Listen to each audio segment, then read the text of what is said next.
Courtney, can you still see and hear me? I can, yeah. Okay. I couldn't hear you for a second, But you can now? Mhm. Okay, thank you. Do you hear an echo? Not really, no. Okay. So another application is using your camera. Stop. Okay. That's better. Thank you. Yep.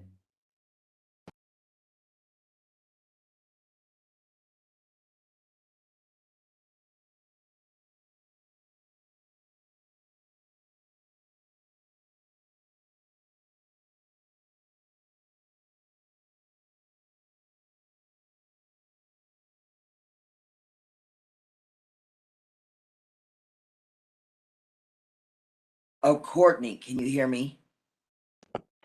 I can hear you. So on my screen, when it says camera, and then it says integrated webcam video settings, change virtual background. So now I can't see myself. So what should I click on? I'm not sure. Okay, Xavier is saying he can help me. Okay, great. Should Xavier, should I click on so that I can see me? Should I click on video settings or integrated webcam?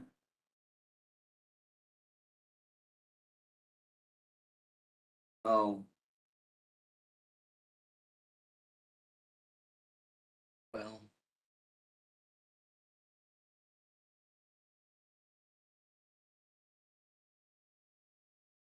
Now I don't.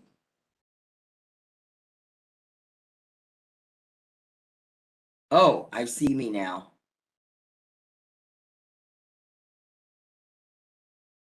Okay.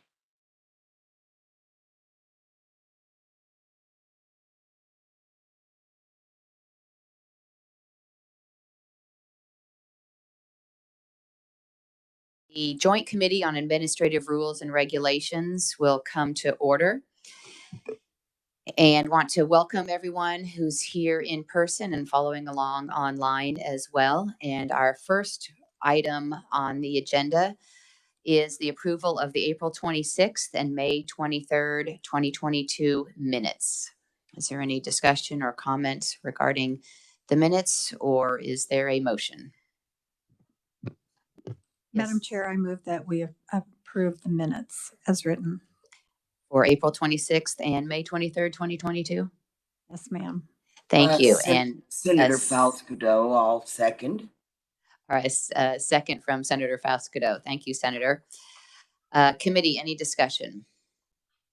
Seeing none, then you all have heard the motion. All in favor signify by saying aye. Aye. Those opposed, no. The motion carries. Our next order of business then is a presentation on cloud computing and data security. We will ask D'Angela Burns-Wallace, Secretary of Administration and Chief Information Technology Officer, to come to the podium if she is in the room, or is she on WebEx? Okay. Excuse me. And we have Jeff Maxson, the Chief Information Security Officer, here to testify. Please introduce yourself and welcome to committee. Good morning, Madam Chair and members of the committee. My name is Jeff Maxson, and I am the State Chief Information Security Officer. So unfortunately, Secretary Burns-Wallace could not be here this morning, but she and KDHE CIO Glenn Yancey have provided written testimony, and Glenn Yancey is here to answer any additional questions you may have regarding that. But that memo is in the utilization of Vital Statistics, or Office of Vital Statistics utilization of AWS for one of their applications, and I believe that is what spurred this conversation. So today I'm briefly just going to go over the cloud and some of the security concepts around the cloud that do make it a secure platform for organizations to use. So Gartner, which is a leading IT analysis firm, and they do a lot of other things such as HR analysis. So a big consulting firm has a couple of statistics I want to present. So by 2023, 40% of all enterprise workloads will be deployed in the cloud. And in their infrastructure services, which is almost an increase of 20% since 2020. By 2024, nearly 60% of all IT spending on application software will be directed toward cloud technologies. And with the pandemic, the adoption has only accelerated for organizations moving to the cloud based on its complete flexibility and ability to dynamically scale. So it has provided a lot of abilities for organizations to move rapidly and address needs, and especially in the government sector, to provide citizen services at a very rapid pace and adaptability and changing in the current environment. So I really want to highlight a couple of these statistics just to demonstrate the prevalence of cloud technology in organizations and how it is an important resource to IT groups.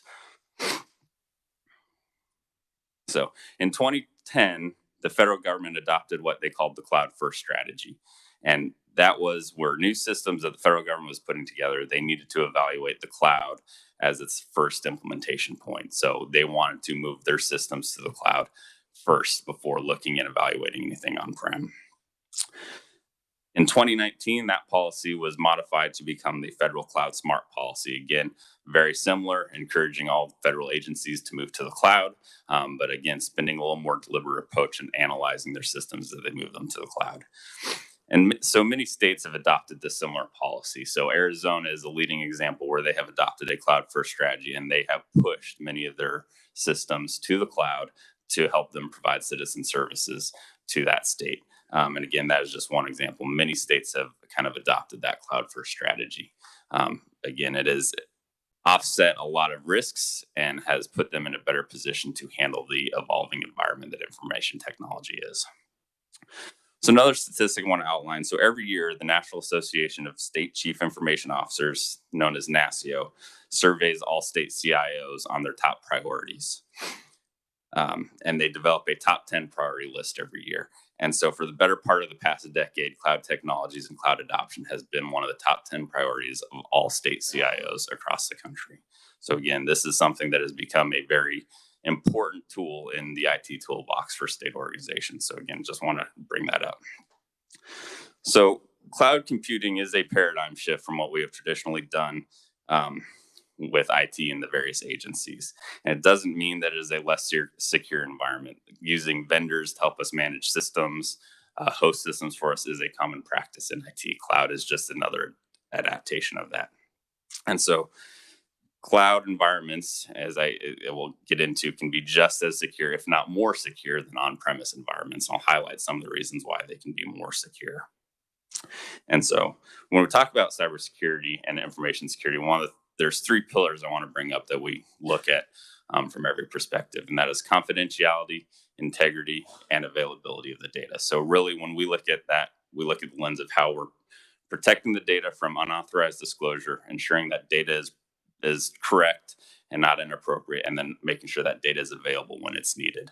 So when we look at things, those are really the three lenses we look at from a cybersecurity perspective. And so as I highlight some of these key security considerations within cloud environments, those are the lenses that we're looking at.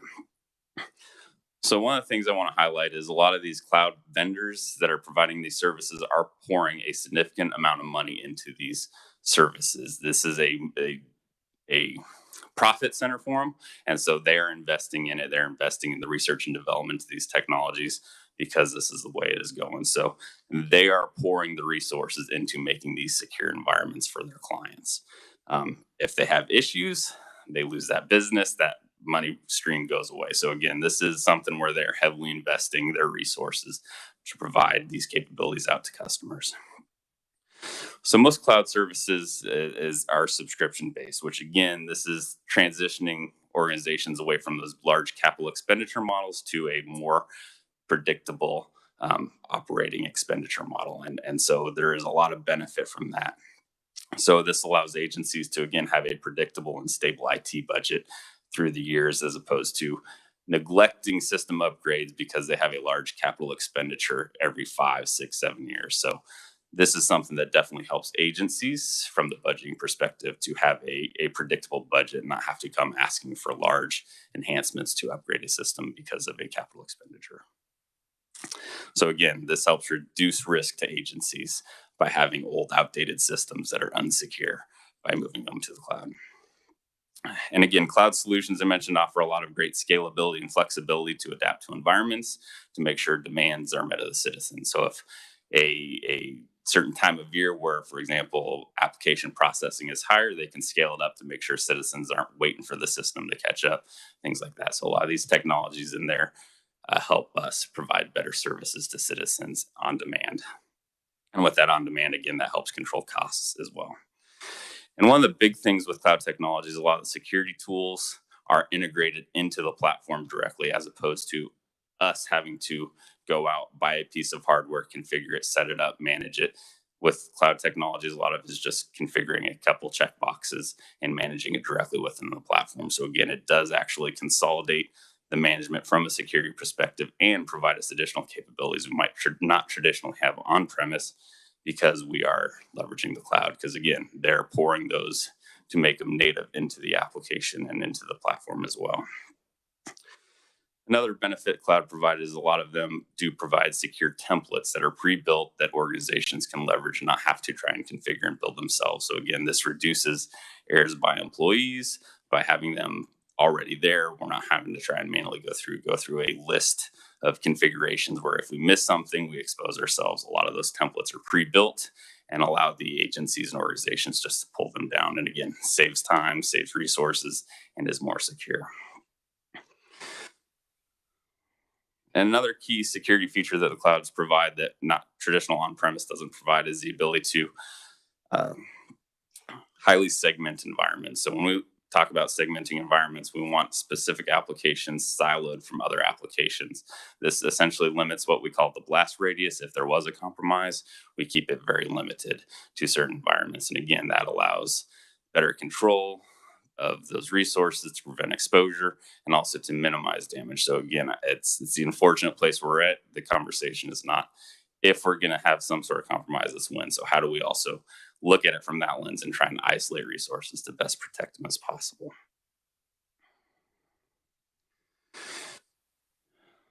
So one of the other benefits clouds provide is also greater redundancy, geographic separation. So living in Kansas, we know natural disasters can have impact. If a tornado came through and destroyed a data center, there's a chance that we have to fail over to additional data center. By leveraging cloud, a lot of that redundancy and separation is built into the service we're procuring, and that is handled by the vendor. And again, they have them widely distributed and separated by multiple states, again, to afford that redundancy.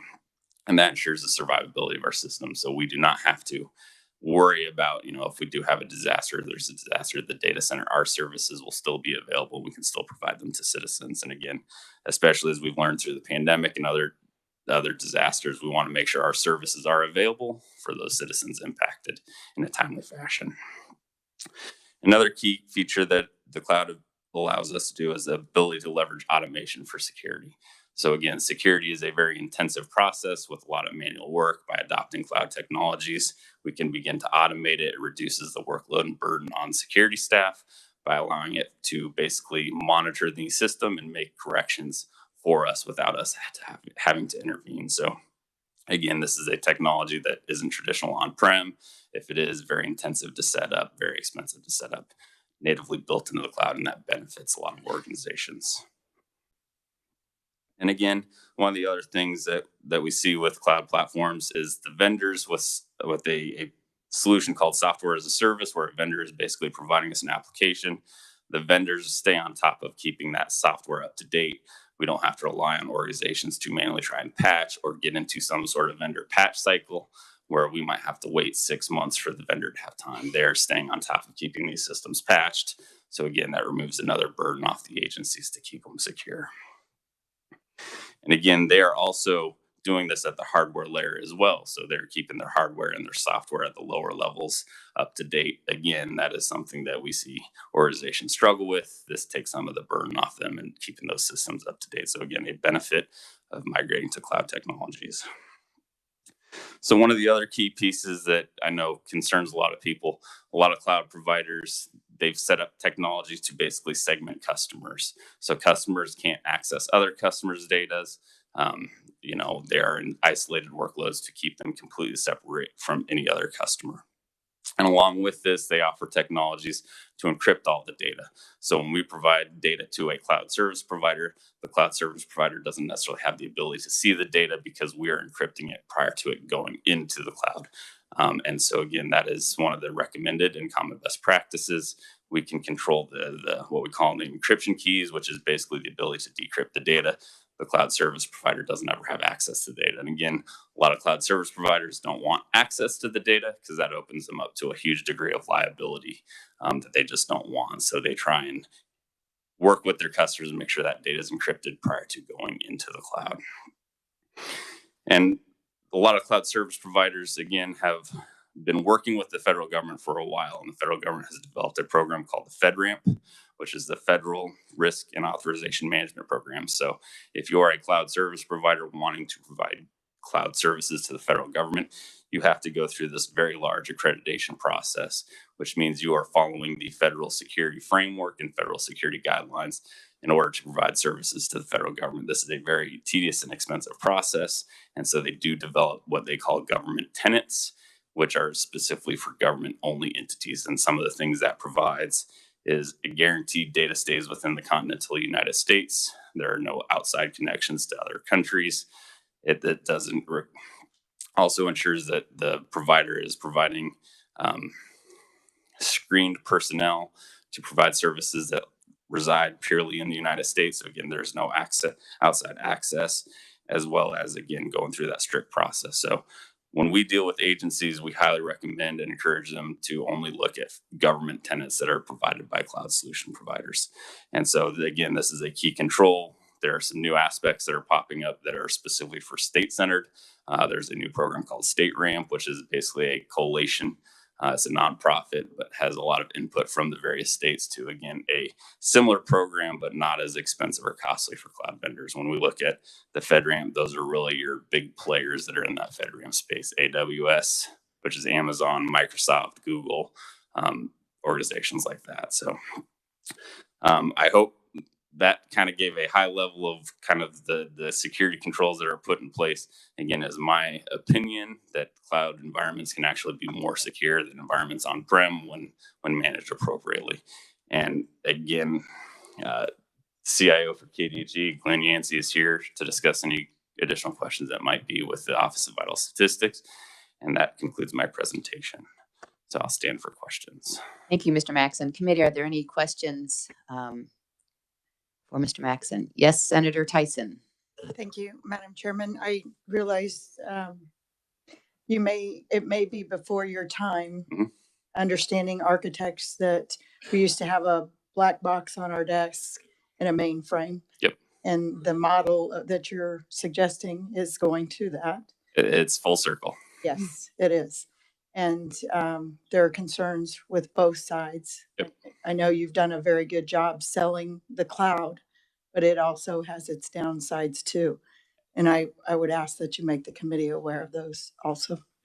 So with any architecture, I can definitely address those. There are concerns again, and there's trade-offs and balances. So organizations needs to assess what they're looking at, what they're moving, their ability to control the environment, things like that. So some of the various risks, again, are misconfigurations by agency employees. Most compromises of cloud solutions are actually not attributed to the cloud service providers, but are actually attributed to the customers. And again, the way they are building their environments, they're pouring a lot of money into securing those. So if it is with the cloud provider, the bad actors are having to compromise the likes of Microsoft and AWS and not necessarily going after agencies. So again, from a technology perspective, it is eliminating a lot of risks to the organizations by taking burdens off, but some of them still do exist. Go ahead. Yes. Yeah. Did you have another question, Senator? Thank you, Madam Chairman. I would say that my concern is do you have if the cloud goes down, is there a redundancy on site? And would you have access to that data? Would it be available, or is it just lost? Not necessarily lost. When you architect the cloud solution, you are just as you would on an on-premise solution, you have to architect the redundancy and the backups to it. Again, I would offer that there's probably more redundancy built in the cloud than agencies are building and organizations are building on-premise. Thank you, Madam Chairman. My point being that if the cloud is down and he doesn't have access to the network, then we wouldn't have access to the data and it would be gone if we're not backing that up and keeping it ourselves. So we do need some redundancy, even though he has complete confidence in that architecture. I'm sorry, I'm just not as big a fan of you as you are of the cloud. I've seen too many hacks, too many vulnerabilities. Understood. And I think the state is very, I'm not saying KDHE, but overall, the unemployment system, prime example, and I can give other systems, the workforce that was hacked, and that was cloud architecture. So thank you, Madam Chairman. Thank you. And we have a question from Senator Faust Godot. Thank you, Madam Chair. My question is on the same lines of questioning as Senator Tyson's last question. If there were a crash in the system,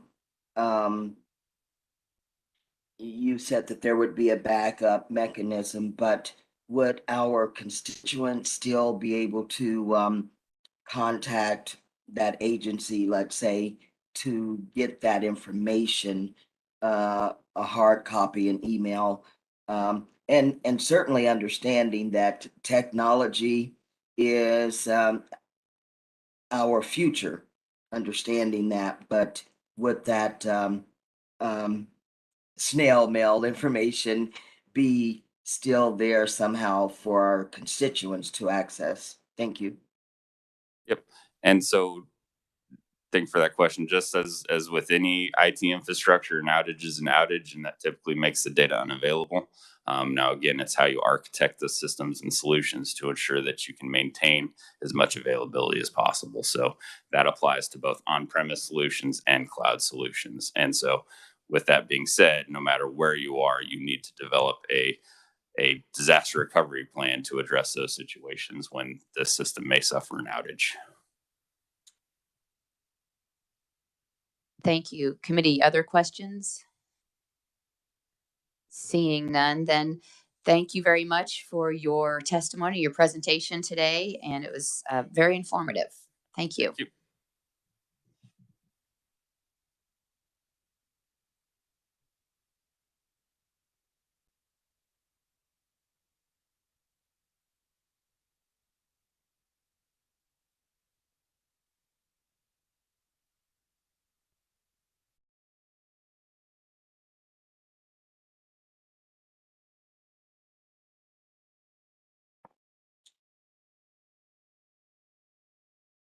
I also wanted to bring it to the committee's attention that we have written response from Glenn Yancey, who is the CIO of KDHE, regarding KDHE concerns. He's present in the committee meeting room if there are any questions from the committee for Mr. Yancey. Seeing none, then thank you, Mr. Yancey, for being present today. And committee, the next item on the agenda is we are going to hear from the Department of Agriculture. We will be hearing from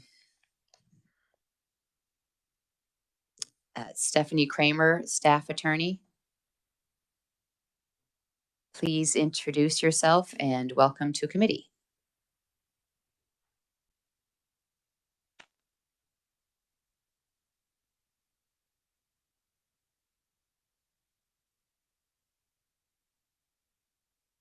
Committee. Oh, sorry. My name is Stephanie Kramer. I am a staff attorney for the Kansas Department of Agriculture. Also present on behalf of the department and available to answer questions are Jeff Vogel, the program manager for the department's grain warehouse program, and Brandon Whitehead, the department's grain warehouse program supervisor. So I will be addressing 16 regulations total, and those include some proposed new regulations, some proposed amendments to existing regulations, and proposed revocation of some existing regulations. These regulations are authorized by KSA 34102 and 34228 provisions of the Kansas Grain Warehouse Law. So the majority of these proposed changes are simply aimed at implementing more current and modern grain warehouse industry practices. For example, many of them just pertain to things like allowing electronic storage and maintenance of records and electronic signatures and that kind of thing. And then the regulations also do increase our public warehousemen's license fees. And that is based on the statutory license fee increase that was implemented when KSA 34228 was amended during the 2021 legislative session. In developing these regulations, the department sought input from stakeholder groups, including the Kansas Cooperative Council and the Kansas Grain and Feed Association. So I will provide a brief summary of each regulation and stand for questions.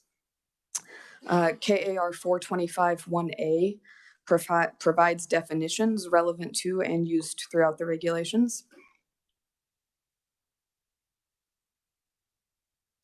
KAR 425-2 sets forth the records that public warehousemen are required to maintain, and the amendment to this regulation simply provides that those records can be maintained electronically.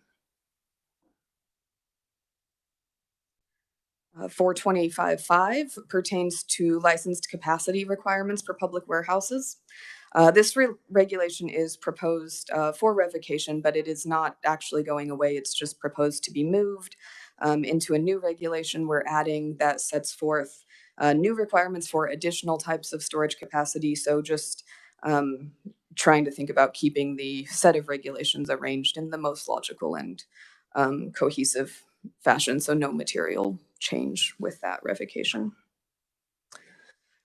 KAR 425.5 requires public warehousemen to submit all executed warehouse receipts to the department on a monthly basis. And the proposed amendment simply provides that those receipts can be provided electronically, and that all the records required to be maintained by that regulation can be maintained electronically. KAR 425.7 governs requirements for public warehouse receipt forms. And the proposed amendment says that those receipts can only be issued electronically. This regulation will allow warehouses that still have paper warehouse receipts that they've previously acquired to continue to use them. It just requires that going forward, receipts that are issued be in electronic form. I'm going to pause just right there, see if we have any questions from the committee before we get any further down the list, and not seeing any and none online either. So go ahead and continue. Thank you. Thank you. KAR 425.8 and 425.9 pertain to inbound and outbound scale tickets, respectively. The proposed amendment is the same for each of those regulations. It just says that those tickets can be maintained in electronic form. 425.10 governs requirements for grain bank grain, and the proposed amendment just would strike some redundant and we feel unnecessary language and clarify. So no material change with that regulation either. KAR 425.11 sets forth a definition for the word grain. It is proposed to be revoked because that definition is just moving to new regulation 425.1A, which sets forth the entire set of definitions. KAR 425.15 defines the 12-month period within which inspections of public warehouses were previously required to be conducted. It's proposed for revocation because the most recent amendments to the grain warehouse law require inspection every 18 months rather than 12. KAR 425.16 sets forth the proposed schedule of fees for public warehouse licenses, and it does propose to increase those fees, as I said before, as authorized by the increase in maximum license fee amounts implemented by the recent amendments to KSA 34228 in the grain warehouse law. This regulation is proposed because the department will soon lack funding for a state-administered grain warehouse program as it's entirely fee funded if we didn't increase those fees. And so we had a lot of stakeholder outreach regarding this regulation. And during those discussions, stakeholders expressed a willingness to pay these increased license fees in order to maintain state licensure and a state administered grain warehouse program. Because if we are unable to administer a program, they would have to transition to a federal licensing scheme administered by the USDA. So that was not preferable to most of our stakeholders. Some of the reasons that they gave for that was the quality customer service that they've received from the department's representatives in the past, as well as just the clarity and certainty in our state licensing scheme versus the federal one. For example, like USDA doesn't even necessarily issue a license to all qualified license applicants. So yeah, they just were not in favor of that and expressed willingness to implement this fee increase.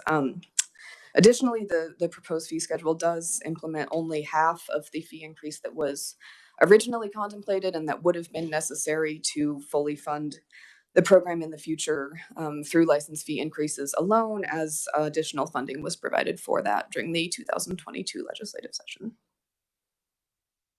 Committee, any questions?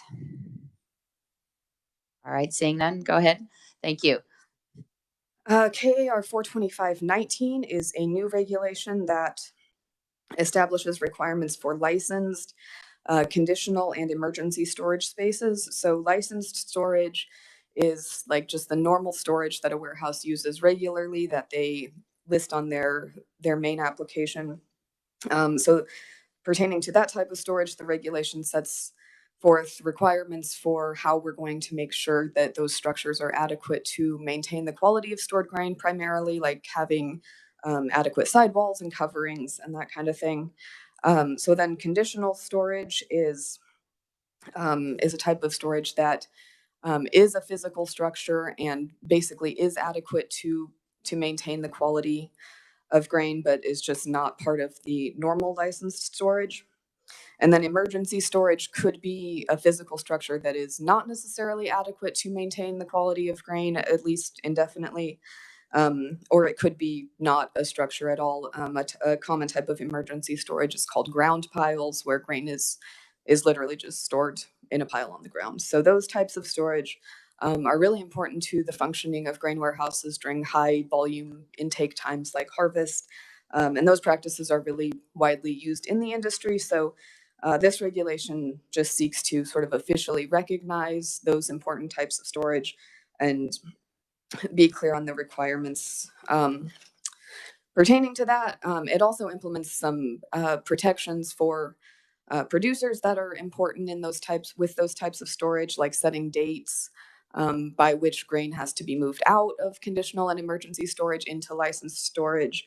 It prohibits emergency storage for soybeans and other dry edible beans, which can just be more subject to quality degradation in those types of storage. So yeah, just setting forth requirements for those types of storage. Committee, any questions? Seeing none, go ahead. KAR 42520 is a new regulation that pertains to under measurements and over measurements of stored grain. So this regulation just requires that if a public warehouse's daily position report, which is just like a summarized statement of inventory on a given day,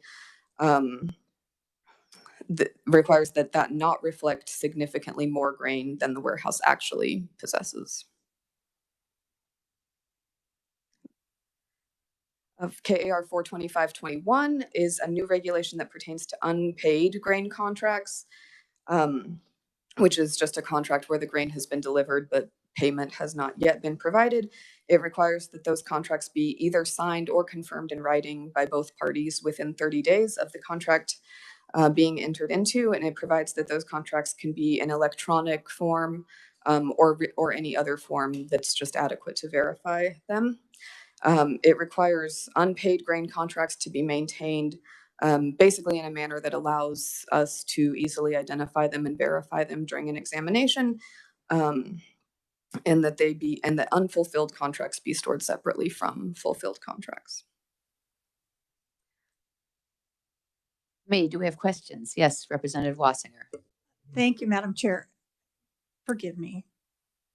These are the people that haven't paid their bills, or is this something normal? I'm just trying to figure out how often things are unpaid in grain contracts. I'm woefully yes, I had misinformed a lot of learning curve on this too, but it really is just a really common industry practice now. Unpaid contracts are just things like futures contracts and anything where payment's not provided immediately at the time.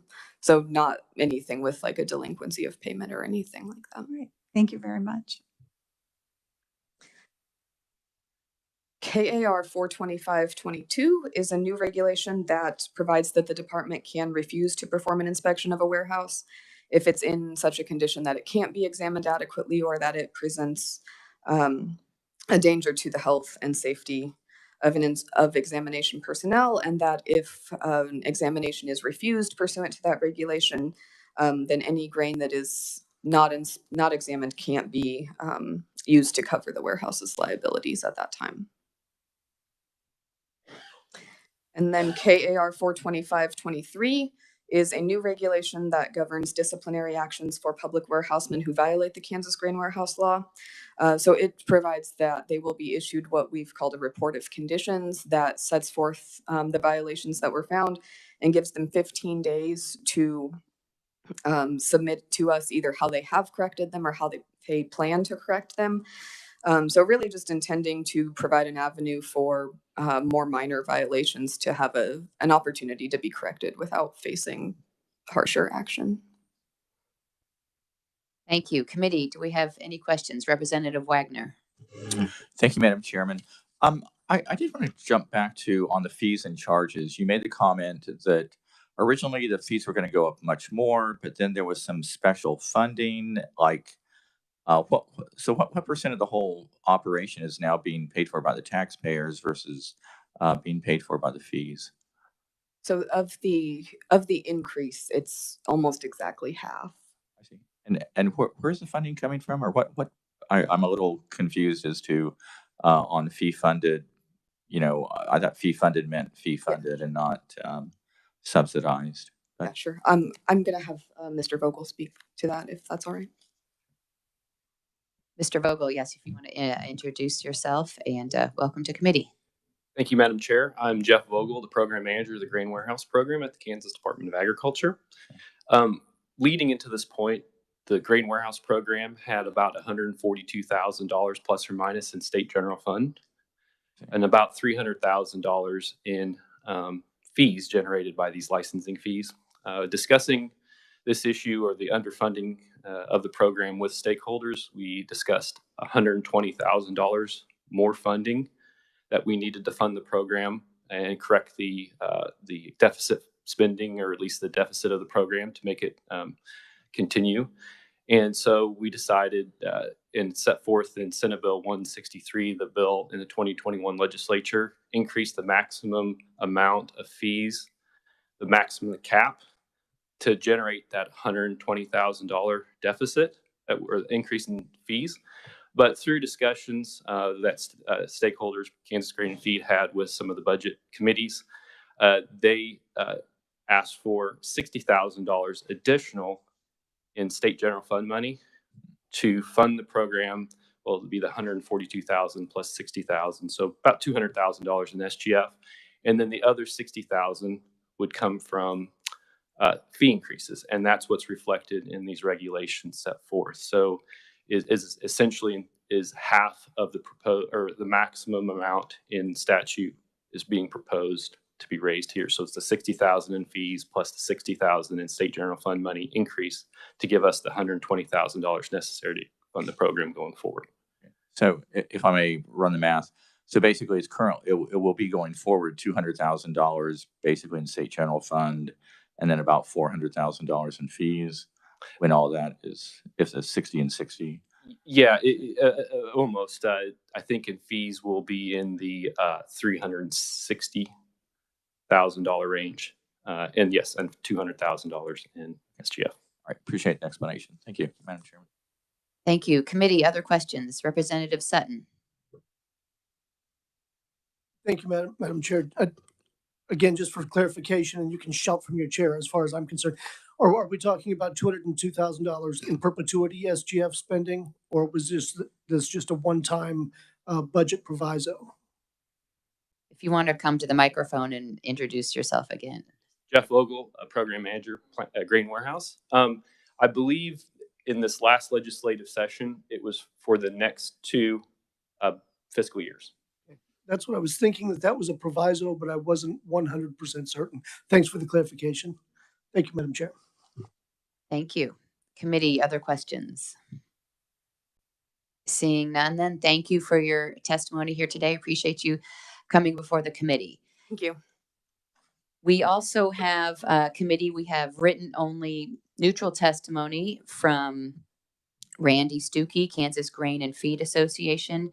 And also in that testimony, Shahira Stafford, Kansas Cooperative Counsel, who are both here in the committee meeting room if they're available to answer any questions that the committee might have. Yes, Representative Carmichael. Thank you, Madam Chair. Good morning, Mr. Stuckey, Ms. Stafford. As I read your written testimony, it appears to me that the department has accommodated any concerns you may have had and that you're basically okay with these regs. Am I reading that correctly? Good morning, Madam Chair. Randy Stuckey, Kansas Grain and Feed Association, and jointly with the Kansas Cooperative Council this morning, Shahira Stafford's here on behalf of the Cooperative Council. As to the question, yes, thank you. Just a couple minutes to say we greatly appreciate Secretary Mike Beam and all of the KDA staff over the last couple of years, really on going through this very comprehensive set of regulations.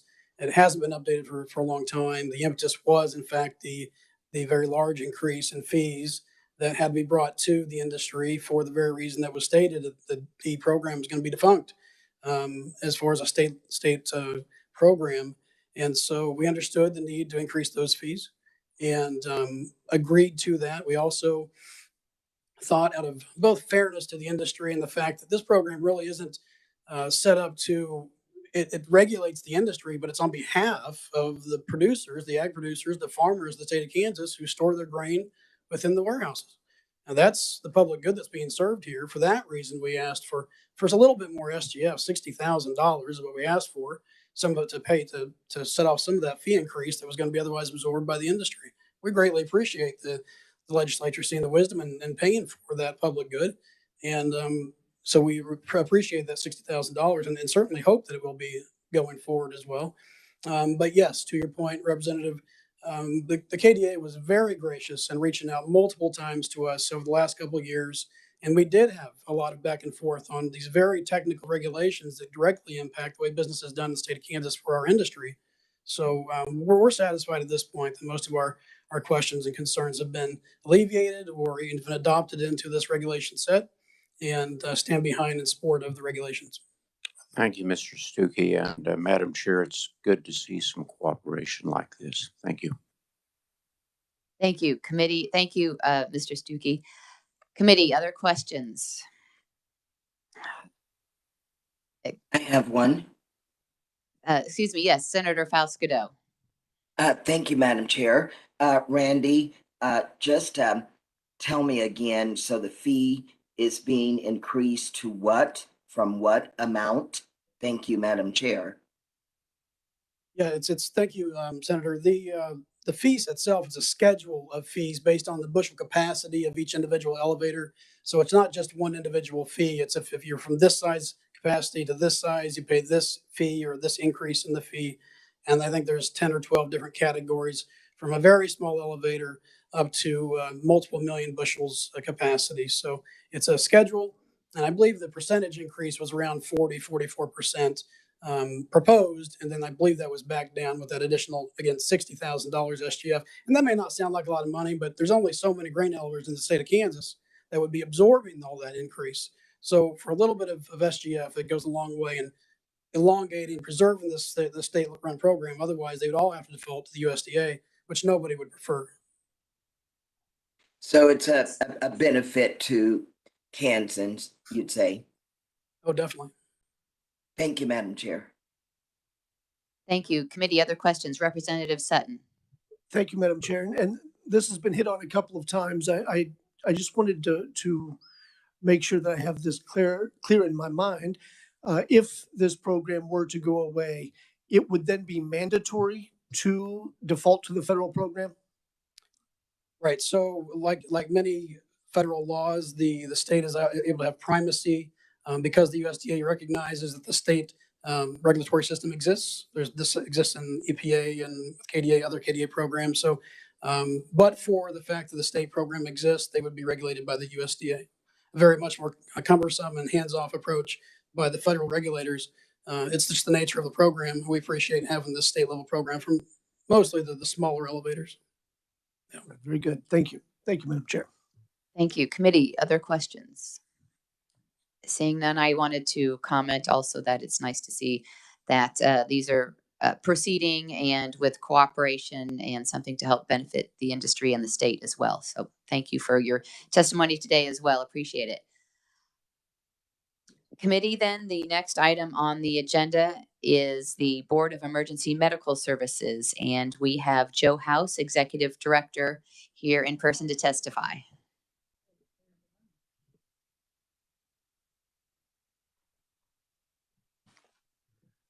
Thank you, Madam Chair. My name is Joe House. I'm the Executive Director of the Emergency Medical Services Board here in Kansas. Just one regulation in front of you, but it's probably going to look a little bit familiar, as 109.17.3 was before you in November.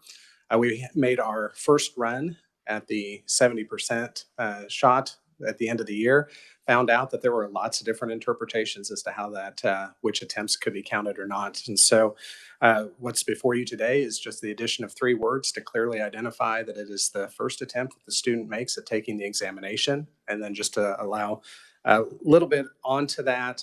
Otherwise, we end up looking at the possibility of extending that out 2 years, which doesn't truly gauge what the educational institution had them prepared for when they signed off as that person being complete. So with that, I am open to any questions that you may have. Thank you. Committee, are there any questions? Senator Faust-Godot. Thank you, Madam Chair. Joe, good morning. So can you just, the change, the few words that you are speaking of or requesting, can you just tell us briefly what the major difference is, what was happening prior to this change? Right. Thank you for the question, Senator. So the easiest way to go about this is we were looking at all attempts at the examination. And so our providers have up to 6 attempts to complete this examination. Anything after the 3rd attempt, they're required to complete specific remediation going forth. But at the point at which they're ready to take that first exam, the educational institution it just drops off. Doesn't necessarily work consistently for remediation with the program itself. And so it seemed to be the communication our board received is the fact that it seemed to be placing a stronger impetus on those that may have remediated themselves, and they were being gauged upon the fact of an individual making numerous attempts and dropping that percentage below our threshold. So again, the board's decision was to say that first attempt, it was the easiest, clearest way that we could put that into language to say this is the one that impacts that organization. Okay, thank you for that clarification, Madam Chair. Thank you. Committee, other questions? Representative Wassinger. Thank you, Madam Chair. Can you just define what a sponsoring organization is? Is that what it says? Absolutely. Thank you. I just didn't understand it. I'm not finding fault with it. I just don't know what that means. Sure. So sponsoring organization is the term that we use for any entity that offers EMS education in the state of Kansas. Thank you. Thank you, Madam Chair. Committee, other questions? Seeing none, then thank you very much for your testimony today and appearing in front of committee. Appreciate it. The next item on the agenda is the Board of Healing Arts, and we have Courtney Seisman, General Counsel, appearing via WebEx. Go ahead, please introduce yourself and welcome to committee. Good morning. Thank you. My name is Courtney Seisman. I'm General Counsel of the Kansas State Board of Healing Arts. Thank you for the opportunity for review and comment on these 3 proposed amended regulations. I apologize I'm not there in person, but I do appreciate the opportunity to testify virtually. Little bit of background on these proposed amended regulations. The primary purpose of them is to implement the Physical Therapy Compact, which I'll refer to as the PT Compact. The purpose of the PT Compact is to facilitate interstate practice of physical therapy and overall improve access to physical therapy services. Under the PT Compact, a privilege authorizes a licensee from another state to practice in Kansas in this example, subject to all of our laws. So the PT Compact passed the Kansas Legislature last year and we immediately began implementation. The proposed amendments to these regulations have been before our PT Council, which is made up of 5 members, 3 of which are physical therapists, and the PT Council helps advise the board in carrying out the provisions of the Kansas Physical Therapy Practice Act, and also the State Association, the American Physical Therapy Association, the Kansas chapter. So turning first to the first proposed amended regulation, KAR 129.7. This is the fee regulation and simply incorporates that a compact privilege will be set at $65. Madam Chair, I'm happy to stand for questions individually or at the end, whatever's the preference. Let's go ahead and proceed, and we'll take a couple at a time and then stop for questions. Okay, sure. So the next proposed amended regulation is KAR 129.9. This is both for license renewals and continuing education. The main amendment to this regulation clarifies that those practicing in Kansas under a PT compact privilege are held to the same continuing education requirements as those who have a license. There is also a small amendment in subsection F9B with the removal of the maximum of 10 contact hours awarded for each course that is done via internet. This amendment was proposed by the American Physical Therapy Association Kansas chapter before our PT Council. And it's my understanding that there are internet courses that physical therapists take that are actually longer than 10 contact hours. So they were only able to count just 10 of these. So removal of this will allow them to count the entire course towards their overall continuing education requirements. Again, both the PT Council and the Board of Healing Arts were in agreement with this removal of this. And the last proposed amended regulation is KAR 129.15. In Kansas right now, physical therapists practicing in Kansas do have to maintain a minimum level of professional liability insurance coverage of at least $100,000 per claim or $300,000 per annual aggregate. The amendment to this regulation simply incorporates that those who practice in Kansas, physical therapists, under a PT compact would also be required to maintain the same minimum level of coverage. I'm happy to stand for questions. Thank you. Committee, any questions? Representative Sutton. Thank you, Madam Chair. What is the continuing education credit requirement currently, the overall? So for physical therapists, it's 40 hours every 2 40. years. And for physical therapy assistants, it's 20 for every 2 years. And that is in KAR 129.9 subsection A. Right. I found it just as you started talking. So thank you for that. No problem. With the strike of the 10 contact hours maximum on internet courses, does that mean that they could take the entire 40 via internet? With the removal of that, it could, yeah. And that is something that the board has considered, you know, for all of our professions because of, in light of the pandemic and continuing education, moving more towards internet-based courses. Excellent. I happen to agree with that. I just wanted to make sure that that was the intent or allowable intent. Allowable. I think the intent originally was to make sure that they get credit for the entire amount of hours that they're actually in a course. So. Excellent. Thank you. Thank you, Madam Chair. Have other states moved towards allowing fully online continuing education credits? You know, that is a good question, and I'm not sure. I'm happy to follow up on that. Okay, great. Thank you. And we have a question from Senator Fausto.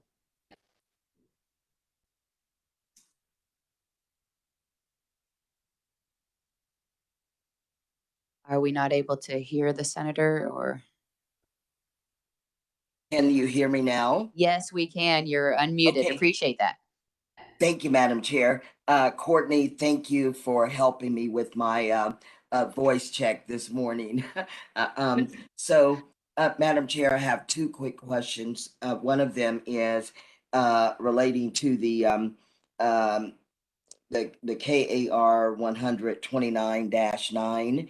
So you said that the individual would be required to have a licensure at the standards of the state of Kansas. Would that be also for a person in another state who comes to the state of Kansas and perhaps they've already had that training? Would they be required to duplicate that here in Kansas?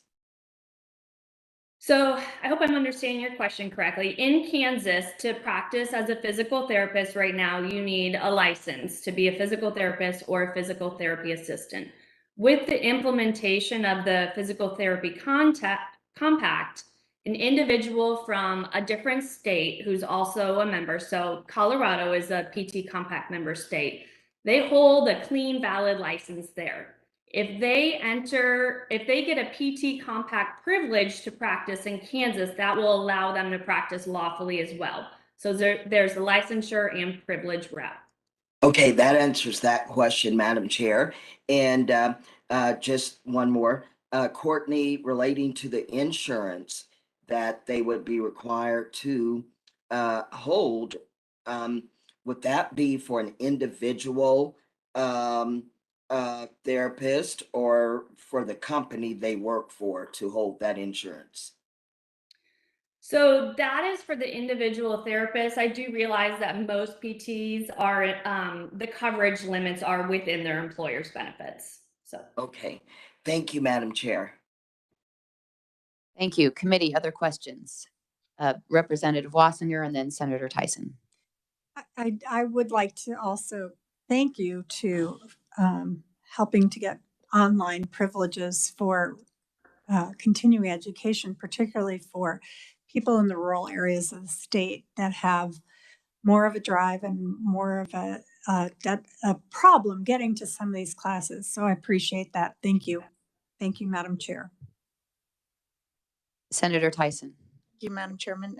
I just want to confirm that compact privilege is, you didn't include the definition in the rules and regs, and are you referring to a specific statute for it? Thank you. Yes, so the PT compact privilege and the privilege itself is defined in the PT compact statute, which is KSA 652925. Any other questions from the committee? Seeing none, then thank you, Ms. Sisman, for your testimony and appearing before committee today. Are there any other persons wanting to offer any testimony? Seeing none, then we will move on to Real Estate Commission and hear from Wendy Alkery, Deputy Director, Director of Compliance.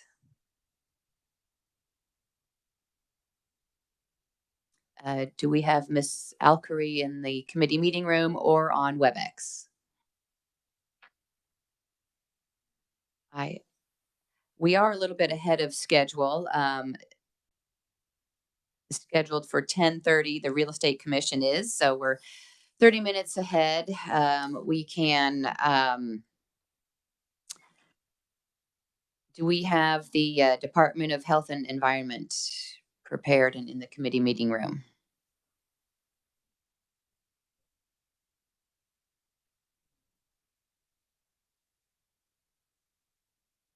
I'm gonna take a brief recess, or excuse me, we're not going to recess. I'm going to take a brief moment here.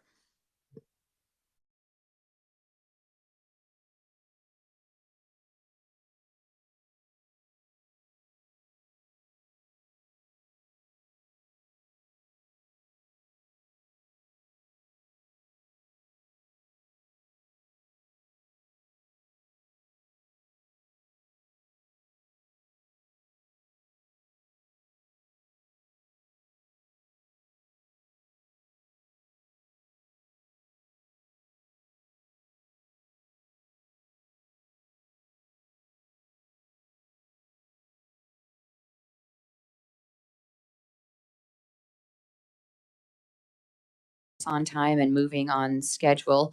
We're going to, on the agenda, look to Secretary of State rules and regulations. If they are ready to move up in the schedule, that would be appreciated. And we will then hear from Clay Barker, who is General Counsel for the Secretary of State. Please introduce yourself and welcome to committee.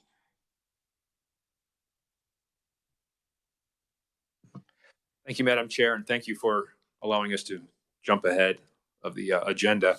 Our office has two sets of regulations to present to JCAR this morning.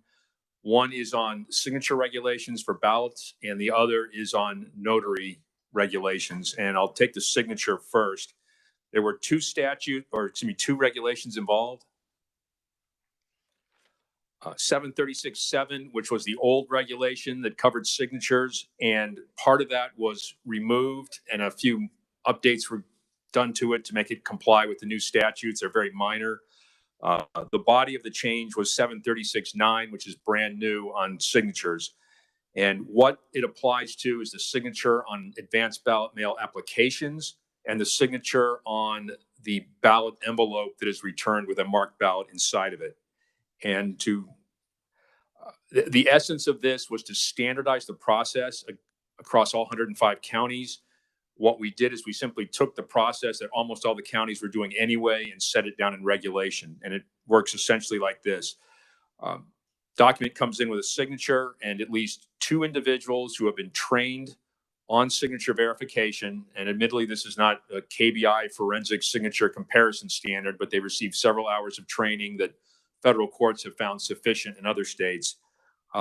Look at the signature. If they determine it does not match all the signatures that are on file for that voter, which can be many documents over time, is not just the original registration, then the county must attempt to notify that voter by making at least 3 phone calls and send 1 letter by first-class mail and any other efforts they may make, email, personal visit. They must record exactly what they did for that voter, and then the voter has options on how to fix a mismatched signature. Similarly, some ballots or applications will come in with the signature missing, which on itself could be grounds to not count the ballot. But again, the county must attempt to notify the voter the same way, record all the efforts they've made, and then tell the voter they need a document with a signature, either resubmit an application or come in and sign the ballot envelope if it's theirs.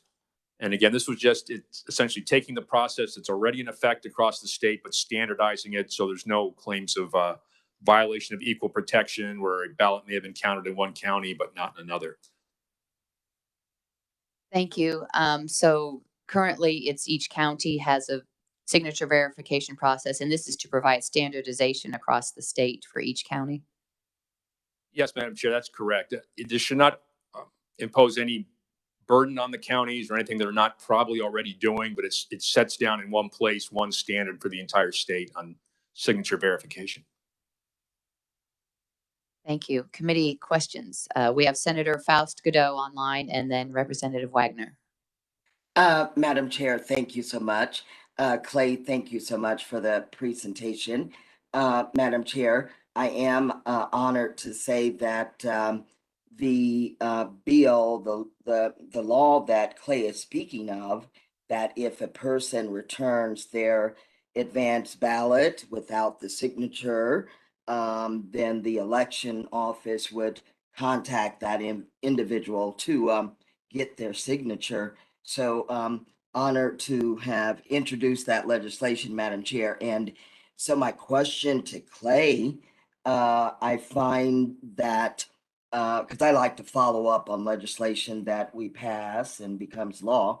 A few people in my district, they did forget to sign their ballot, and they were contacted. So on my end here in Sedgwick County, the legislation is working. I was wondering, though, from your perspective, from the Secretary of State's office, with the implementation of the first piece regarding the missing signature within the Secretary of State's office, did you find that your election offices throughout the state if they had very many of those cases that they had to respond to. Thank you, Madam Chair. Thank you, Clay. Senator, I don't have numbers from the 105 counties about how often they had to attempt to contact voters.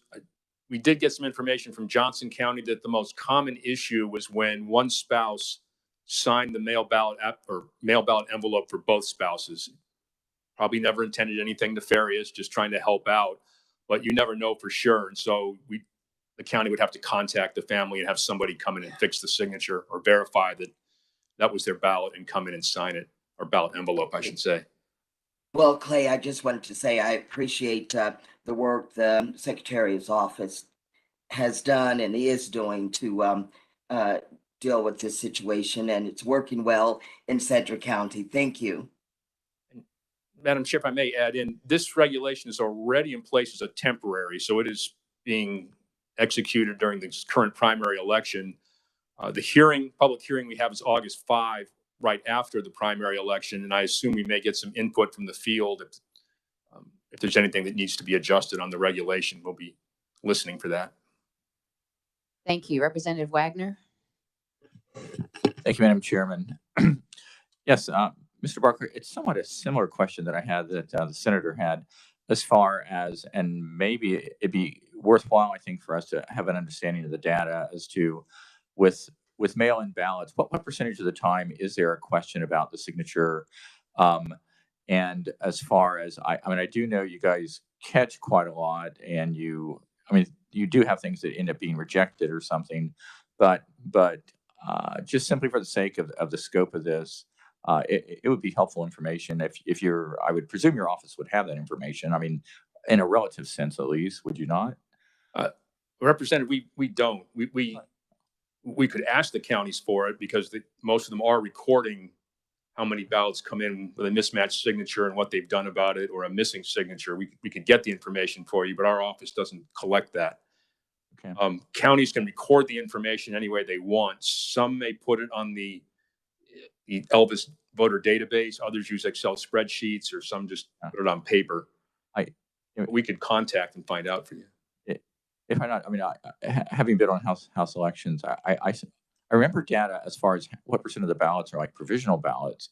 I mean, of course, that includes people who vote in person, but there's not an immediate breakdown as far as provisional ballots for people who voted in person versus those. The maybe provisional doesn't really apply to mail in. It's just they have to be verified. Representative, if they actually got the ballot fixed before the county caucus, it would no longer be provisional. Okay. So that would cut that number. But I can again, if per chance it's not hard to do, I think it would be helpful to understand that. Absolutely, Representative. Thank you. Thank you. Yes, Representative Carmichael and then Senator Tyson.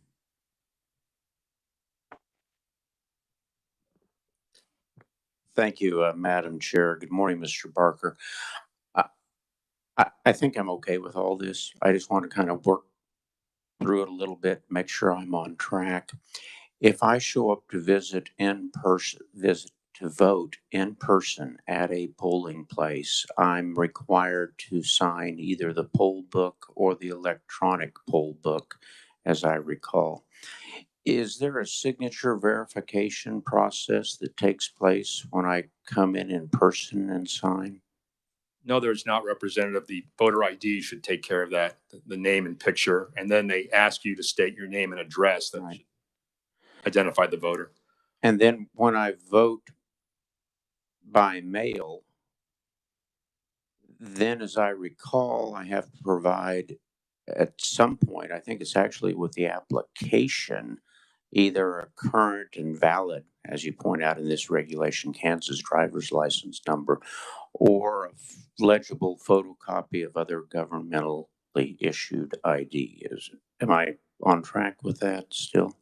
Yes, you are, Representative. So Kansas requires the voter to request a mail ballot. They're just not mailed out. And we have the identification, usually the driver's license number, and the signature verification on the application. Okay. And so when I file an application to vote by mail, is there a signature verification done at that point in the process? Yes, there is, Representative. And As I heard you testify, I'd always been under the impression that the election officer looked back to the most recent voter registration card for a signature, but I thought I heard you say that more than just that may be looked at, other documents with signature. Did I misunderstand, or help me through that, Clay? You're correct, Representative. The system doesn't keep just the most recent registration card. It'll have every advanced ballot application, other registrations. So if there was a question or a signature maybe didn't quite match the most recent registration, but if you looked at the other signatures, it's consistent, then that would be acceptable. Does this regulation say that one of these signatures, if you will, trumps the other? Because I can imagine that in the 22 years since I've last registered to vote, that my signature has migrated over the years. It's more of a than it was a signature like it used to be.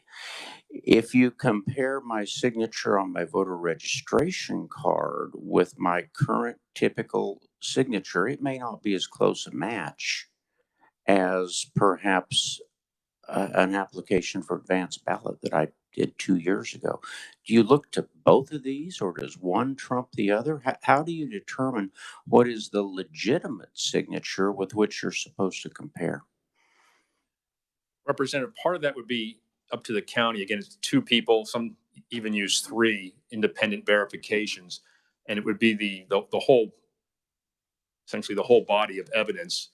They look at all the signatures on different applications, on registrations, and as long as the signature that's being verified is consistent with that, they would accept the signature. Is consistent with one of the signatures on file, or does it have to be consistent with all of the signatures on file? You see, my concern might be I might even have a signature that perfectly matches my registration, but the election officer probably has 10 or 15 other exemplars of my signature in the past 22 years, and they may not all match. So do I get disqualified based on a subsequent signature? Which one do you look to? Representative, that would be up to somewhat. The purpose of the regulation was to limit discretion in different procedures, but the individuals at the county election office who have been trained on signature matching would have to make a judgment call. And again, if they decide that there's a question, then they have to attempt to contact the voter to make sure they just don't reject the ballot because they think the signature was mismatched. But it would have to be the whole body. I would assume they'd look at a more recent signature, would be carry a little more weight than one that's 20 years old, but they could look at the whole record of signatures. Madam Chair, if I might, I really need to explore this just a moment more. So if my signature matches my original registration card from 22 years ago, but then there's a whole bunch of signature exemplars since then that it doesn't match, under this regulation, would the county election officer have the discretion to disqualify or reject my signature because it doesn't match all of the exemplars in front of him or her or the panel of 2 or 3? Representative, that would be up to the county, and Yeah. it would depend on the facts, and you'd have to have two people with the same judgment of whether it was close enough in matching or not. And then again, the fallback is you always contact the voter to verify it. But the issue of law, I think, is which signature is determinative? Does there have to be a match of all of the signatures? Does there have to be a match of the registration card? If it matches the registration, can my signature still be rejected as a matter of law based upon subsequent signatures that may be in the election officer's possession? And Representative, I understand your question. Yeah. It's been brought up before. You and I have worked on these issues before, and I respect your opinion, Mr. Barker. I'm trying to find out how this works. And I'm not trying to be evasive, but it would depend on the actual signatures in front of at least two trained election or county election employees looking at it and making a judgment call. And usually a third person would come in also, and they'd have to look at all the signatures. The regulations indicate you just don't look at one. I can't really answer your question without having signatures in front of us. I think you're missing the difference between a determination of fact between the trained observers and determination of law as to which signatures do they have to match against. And that's what I'm trying to differentiate is if not all the signatures are the same, an argument could be made that an election officer with a black heart could always say, well, it doesn't match signature number 7 in my file, so therefore I'm going to reject it because it's not a match. And Representative, I'd say that the statute wasn't statutes. There's many that cover this. Some use the word match, the signatures match. Others use the word consistent. Are they consistent with each other? In the regulations, we gave the county election officials the ability to look at multiple signatures. And again, even if someone had a black heart and was trying to keep someone from voting, the county still must attempt to contact the voter and record their efforts to get them to come in and verify the signature. They just can't reject it and move on, which had been the practice in some counties. I know. Before 2018. I know. I tried to get provisional voter lists to deal with those problems for many years, Mr. Barker. The other question is the efforts to contact a voter whose signature has been rejected. It looks to me like they can take place even after the election, but obviously prior to the commencement of the canvass. In other words, my ballot arrives on election day and somebody decides that my John Carmichael doesn't match one of the 15 John Carmichaels in the file. And so not you, but the officers reject it. They're still supposed to attempt to contact me 3 phone calls, even if that means they're doing it on Wednesday or Thursday after election day on Tuesday. Is that the way this will work? Yes, Representative, that's correct, because some of the mail ballots may not even be processed till after election day. So as long as it's done before the county canvass, it's voter comes in, whatever, Wednesday morning right before the canvass and puts a signature on and signature blank, then the ballot's good. I think, Mr. Barker, you and I both recognize that elections are not necessarily over at 7 o'clock on election day. Thank you, Madam Chair. Thank you. Senator Tyson, did you have a question? I did have a couple. Thank you. Thank you, Clay, for your testimony. I would ask, I know the logistics, there were quite a few advanced voters in 2020. And if you do the math on how many advanced ballots and signature matching, it just doesn't seem feasible that each of those signatures were looked at. So is there any recourse if a county does not comply or verify signatures on the advanced ballots? Not under these regulations, Senator. That these just lay out the procedure they're supposed to be used to compare the signatures, and the statute places the mandate on the county elections to verify the signature to make sure either matches or consistent with the signature on record. So I think our revisor could probably answer that question, Senator, if you want to give her an opportunity. Go ahead, Ms. Moyer. Thank you. Thank you, Madam Chair. Jenna Moyer, Revisor Statutes Office. I just wanted to point out language in the regulation would be on page 3G2 that signature verification may occur by electronic device or human inspection. So for perhaps a larger county, they could have a computer program that could help assist that. So it wouldn't all have to be done by humans. How do we verify that it was done is what I'm asking. And is there any recourse if it's not completed? I will look into that if there's any. Would you also look into, while you're looking at that, this regulation refers to 7-36-9. And I would like to know what it's referring to in that. Trying to pull it up as we're speaking and I can't find it.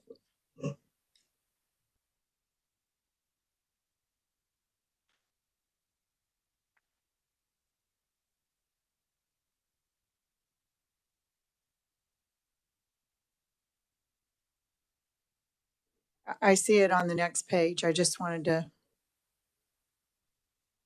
So they're creating it.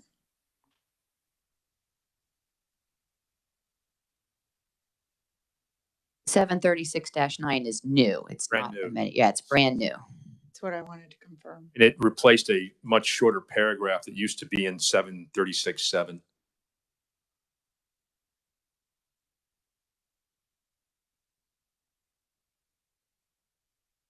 Committee, are there other questions?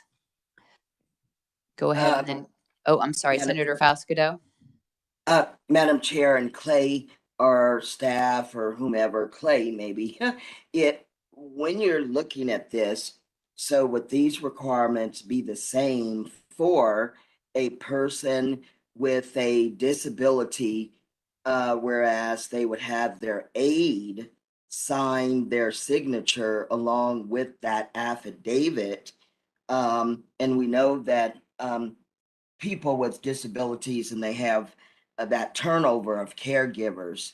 So in the verification of that signature, so even if their care provider changed, as long as they submitted that affidavit that they are signing for their patient, is that okay? And in the signature verification, is that all lumped together, or do you have something separate for those with disabilities who aren't able to sign the ballot? Does that make sense? Thank you. Senator, the regulation has a provision that says those with disabilities, the signature match is not required. Usually if someone is assisting someone with disabilities in completing a ballot, they have to sign a separate affidavit on the outside of the envelope, and that would excuse a perfectly matched signature. Okay. Not perfectly matched, but matched signature. Right. Okay. Thank you, Madam Chair. Thank you, Senator Tyson. Thank you, Madam Chair. My final question that I had was, you had mentioned that it has to be a current or valid driver's license. I have concern over this. I think the advanced ballots have been abused. The intent was for people that weren't able to show up at the ballot box. And we have individual senior citizens that may not have a current driver's license. And so this would put a hardship on them. I don't understand why an expired license would not be a valid form of identification, especially for somebody in that circumstance that may not be driving anymore. Senators, a different statute requires the driver's license number to be on an advanced ballot application. This regulation only covers the signature match. So I understand the concern. But if a voter shows up at the polling place with an expired license, that can be used within a certain amount of time because they're really just looking at the name and the face, not anything else on the document. But in this rule and reg, it says if the application does not contain a number of the applicant's current and valid Kansas driver's license. Oh, 736-7, Senator. Okay. That's that came straight out of the statute. That was when the Attorney General and our office worked through this older regulation, just updated it. We inserted the language straight from the statute in there to make sure it was current. Thank you. It seems like we may need a change in statute then. Thank you. I think part of the reg 736-7 refers to any other identification specified in KSA 25-2908. And that is, for instance, a state ID card issued by Kansas or another state, a concealed carry license, a passport, a military ID.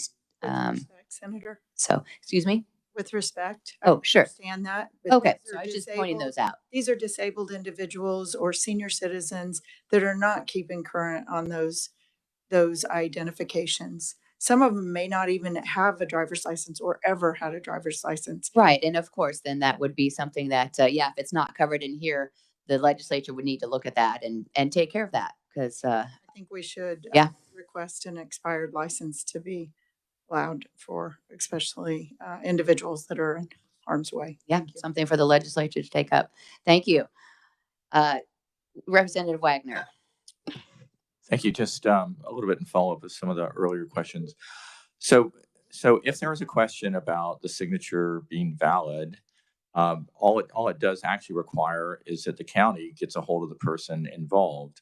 And once the person would show up in person, I mean, it's case closed. I mean, and I would presume the county would also have a brand new signature that would be, you could sign in their presence, and they would have something going forward as far as the concern about signatures varying over a person's lifespan. I mean, am I not? I would be correct in that, am I not? Yes, you're correct, Representative. Right. You could either send in a new form if it's an application, or they could come in and put in a new registration form or something to give a newer signature if it was the advanced mail ballot envelope. Thank you. Committee, in order to help keep us on time for our agenda, are there any further questions on 736.7 or 736.9? If not, then we'll move on. Go ahead, Mr. Barker. Oh, I think we have one more question from Senator Faust Godot. Thank you, Madam Chair. This is real quick. And Clay, I just recently received my voter registration card, that 3x5 card, in the mail, stating that I am a bona fide registered voter in the state of Kansas. And then it lists my elected officials in my district.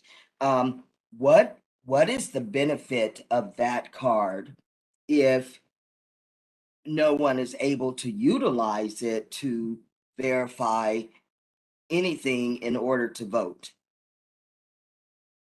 Senator, each county does that a little differently, mailing out, but essentially it's to inform the voter.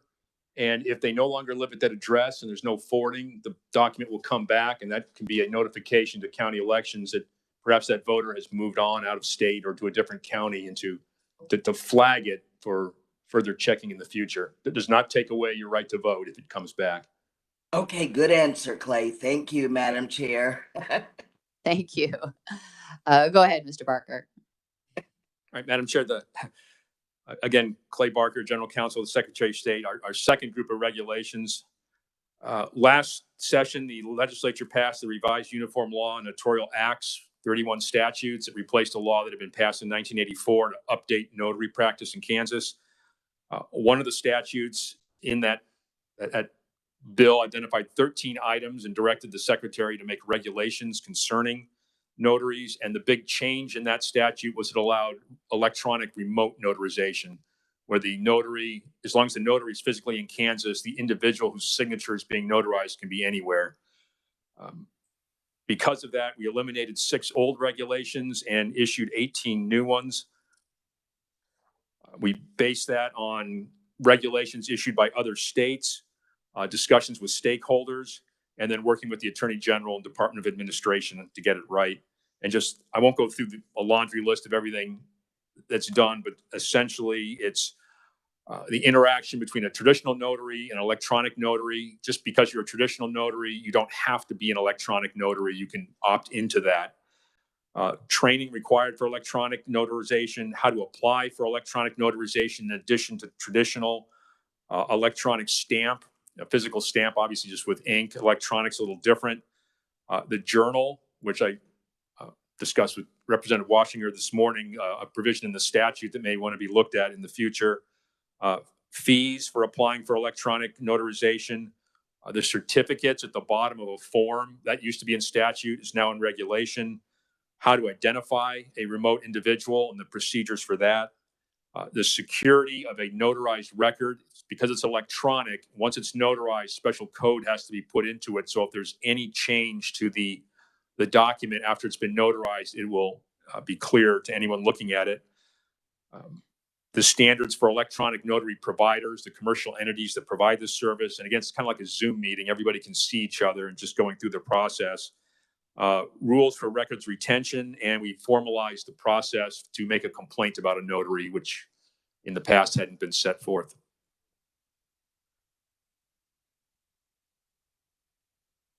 Thank you, Mr. Barker. Do we have?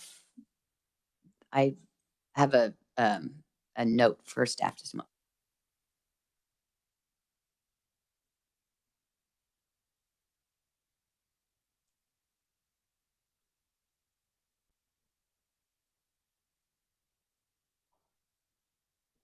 Madam Chair, Thank you. Jill Shelley, KLRD. We received those too late to send paper copies. We do have paper copies with us. We would be happy to dig through those and get them out to you. Sure. Would the committee like paper copies? That'd be great. Thank you.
So committee, I think we have hard copies. There are copies online as well of the 13. There were 13, right, Mr. Barker? 13. 18 new regulations. 18 new regulations. Okay. So are there any questions? We want to take a moment.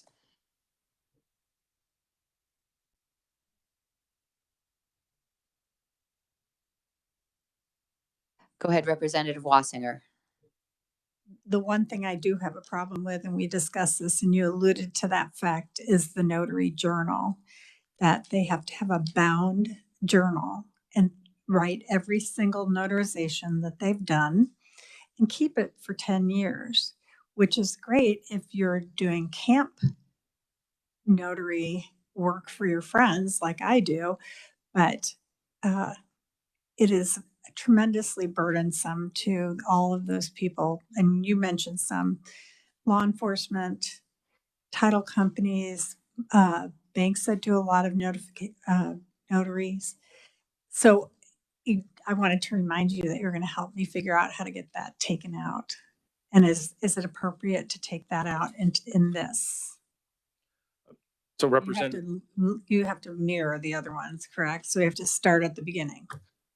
So Representative, the requirement for a physical journal for all notaries, and there's 50,000 notaries in Kansas, was in the statute. And I assume it was there to create an evidentiary record, because there would be litigation where 5-6 years ago, a document was notarized, the notary has no recollection of it, didn't keep a journal. One person says that's their signature, someone else says no, it wasn't. I believe that's why the journal provision was placed in the statute. Once it's in the statute, we had to write regulations to support it. And if it's the will of the legislature to modify that requirement or change it, we'll change the regulation. I've also gone around the state and made a presentation to lawyers and notaries on this bill, just Zoom and in person all over. And as you mentioned, some law enforcement had concerns because they notarize a lot of documents in a day, and keeping a journal they felt was a burden they didn't realize was in the bill. Thank you, Mr. Barker. All right, I appreciate that. So you'll be in touch, right? Thank you. This is a uniform law, right? That's adopted by other states?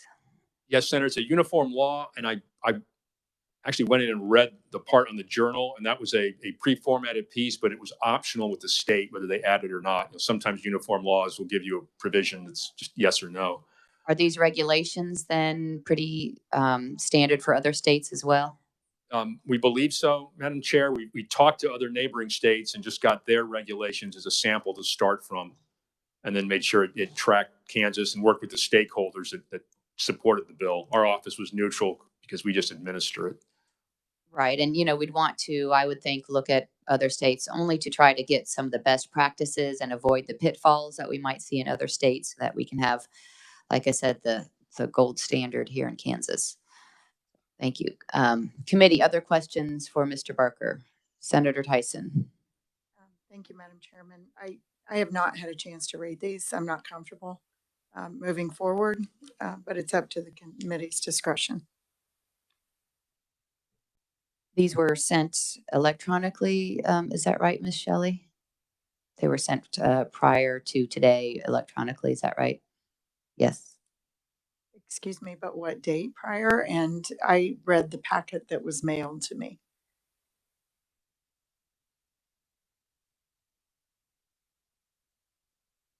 Yes, Representative Carmichael. For whatever it's worth, these regs were in the packet that I received in the mail, and that was a couple of weeks ago, I believe, maybe more.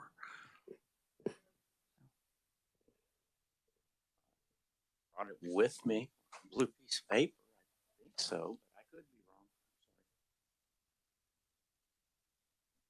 Well, it looks like the majority of the committee has received notice of the regulations. So with that, we'll go ahead and open it up for any further questions. Madam Chair, the public hearing for this, I believe, is September the 6th. And our office is happy to take any input from anyone on them. Thank you. Committee, seeing just a moment. Yes, Mr. Milholland with Kansas Legislative Research Department. Thank you, Madam Chair. I just wanted to follow up on the email. We had sent that out on July 7th with this extra set of Secretary of State regulations. Thank you for clarifying that. And that was sent to all committee members? Yes. Thank you. Does that answer your concern, Senator? Madam Chairman, for some reason, I did not receive them in my packet, and I'm a little bit behind on my emails these days. We are getting bombarded again by outside, actually out of state emails even. It's quite difficult for us to be able to decipher. I could have searched on Jill's name, however, I did not. And so I missed the email. Sure. Well, thank you. Well, proper notice was given and they were distributed. So now is the appropriate time for the committee to ask any questions. And seeing none further, then we will go ahead and thank Mr. Barker for your testimony today and answering questions and appearing in the committee. Thank you, Madam Chair. Thank you. Members of the committee. Committee, we will then get back on somewhat schedule and hear from the Real Estate Commission, Wendy Alcary, Deputy Director, Director of Compliance. Please introduce yourself and welcome to committee. Is this on? Well, good morning, Madam Chair and all of the members of the committee. This is my first time testifying, so please be a little gentle with me. I am Wendy Alcire. I am the Director, Deputy Director and Director of Compliance for the Kansas Real Estate Commission. And this morning, I am providing a short overview of the proposed amendments to KAR 8615. There are three processes that are affected by the amendment. The first one is to eliminate a $15 reinstatement fee for licenses that have been deactivated. This process is fully automated now, and the only staff time required is to receipt and to reconcile that fee. Do you want me to go ahead and go through the three, Madam Chair? Sure, that'd be great. And then we'll take questions at the end. Thank you. Thank you. The second change is to update the language for submitting fingerprint fees to our agency. This change actually currently reflects the process that we now do. So there have been some changes, but this will update the language. And the third change is to increase the fee from $10 to $20 for course approvals for courses that are not currently approved by our agency. So if a licensee wants to submit a course they took in another state for their license, or a course that has not been reviewed by our agency, they can submit the paperwork. We will review that course and make sure that it reflects the current law in Kansas also before giving credit for that course. So raising this fee will not actually cover the cost to review those submissions, but it is the highest amount that we are statutorily able to charge. So at this time, I'll take any questions. Committee, are there any questions? Seeing none, then thank you for appearing in committee in your testimony today. Appreciate it. Thank you for being so gentle with me. And we do have a public hearing scheduled for August 22nd. So thank you. Great, thank you. Committee, then we will now hear from the Department of Health and Environment. And we do have Drew Duncan, Section Director, Screening and Surveillance Unit, Bureau of Family Health. Please introduce yourself and welcome to committee. You'll need to turn on the microphone too. Oh, no. Thank you. Off to a rough start. But this is also my first time, so if you could be as gentle as the last one, that'd be great. Madam Chair, members of the committee, thank you for the opportunity to present on the proposed amendments to KAR 284520 and 521. As mentioned, my name is Drew Duncan. I'm the Section Director over Screening and Surveillance in the Bureau of Family Health at KDHE. Screening and surveillance consist of newborn screening programs, hearing, heart, and blood spot, the Maternal Mortality Review Committee, and birth defect surveillance. I've been with the Bureau of Family Health since January of 2020. Our birth defects coordinator, Allison Dalrymple, unfortunately couldn't be here as she is away completing military obligations, so bear with me. I'll do my best to answer questions as I run through this brief history and speak to the amendments made. The Birth Defects Information System was established in 2004 with the enactment of KSA 65-1241 to 65-1246. In 2010, KAR 284520 and 521 were promulgated to support the collection and operations of a birth defects information system. In 2017, a birth defects coordinator was brought on due to federal grant funding looking at Zika-specific cases and related birth defects. In the summer of 2018, the birth defect program coordinator position was vacated and remained vacant until the fall of 2020, at which time the aforementioned Allison Dalrymple assumed the role of program coordinator. Under Zika funding, several program components were established and included documenting data sources, case verification methods, establishing key partnerships such as membership in the National Birth Defects Prevention Network, and finally disseminating key information to appropriate stakeholders.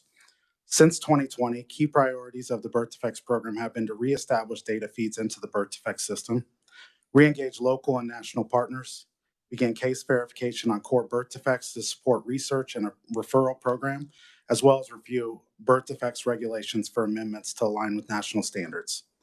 Bureau administrative staff recommend that program regulations be reviewed on a 5-year cycle to assess current relevancy and make amendments as necessary. The review of KAR 284520 and 521 involves several partners and entities, some of which included the Kansas Newborn Screening Metabolic Program, our CCHD program, the Newborn Hearing Screening Program, March of Dimes, the Screening and Surveillance Education Advisory Committee, which is comprised of several key public health and professional stakeholders, and the Kansas Perinatal Quality Collaborative. In addition to the coordination and collaboration with other screening and surveillance programs, the birth defects regulations were provided to a representative with the March of Dimes for review and to our Education Advisory Committee for feedback and comment throughout the amendment process. I'll briefly now touch on the changes made to 284520 and 521. These changes reflect the removal of behavioral disorders, the refinement of metabolic disorders to be surveilled, and the updating of the mandated reportable birth defects list and the establishment of the Kansas Birth Defects Surveillance Reporting Manual. With regard to behavioral, genetic, and metabolic disorders, current regulations state that these disorders be reported to KDHE via the ICD-9 codes. It should be noted that metabolic and genetic conditions were added before the state of Kansas had a robust newborn screening program that monitors the most prominent metabolic and genetic disorders. Additionally, the MBDPN's guidelines for conducting birth defect surveillance, updated in 2015, outlines specific reportable birth defects that each state should be monitoring, and does not include behavioral or metabolic disorders. Removing behavioral disorders streamlines reporting, while the removal of most metabolic and genetic disorders will eliminate duplication and reporting for providers.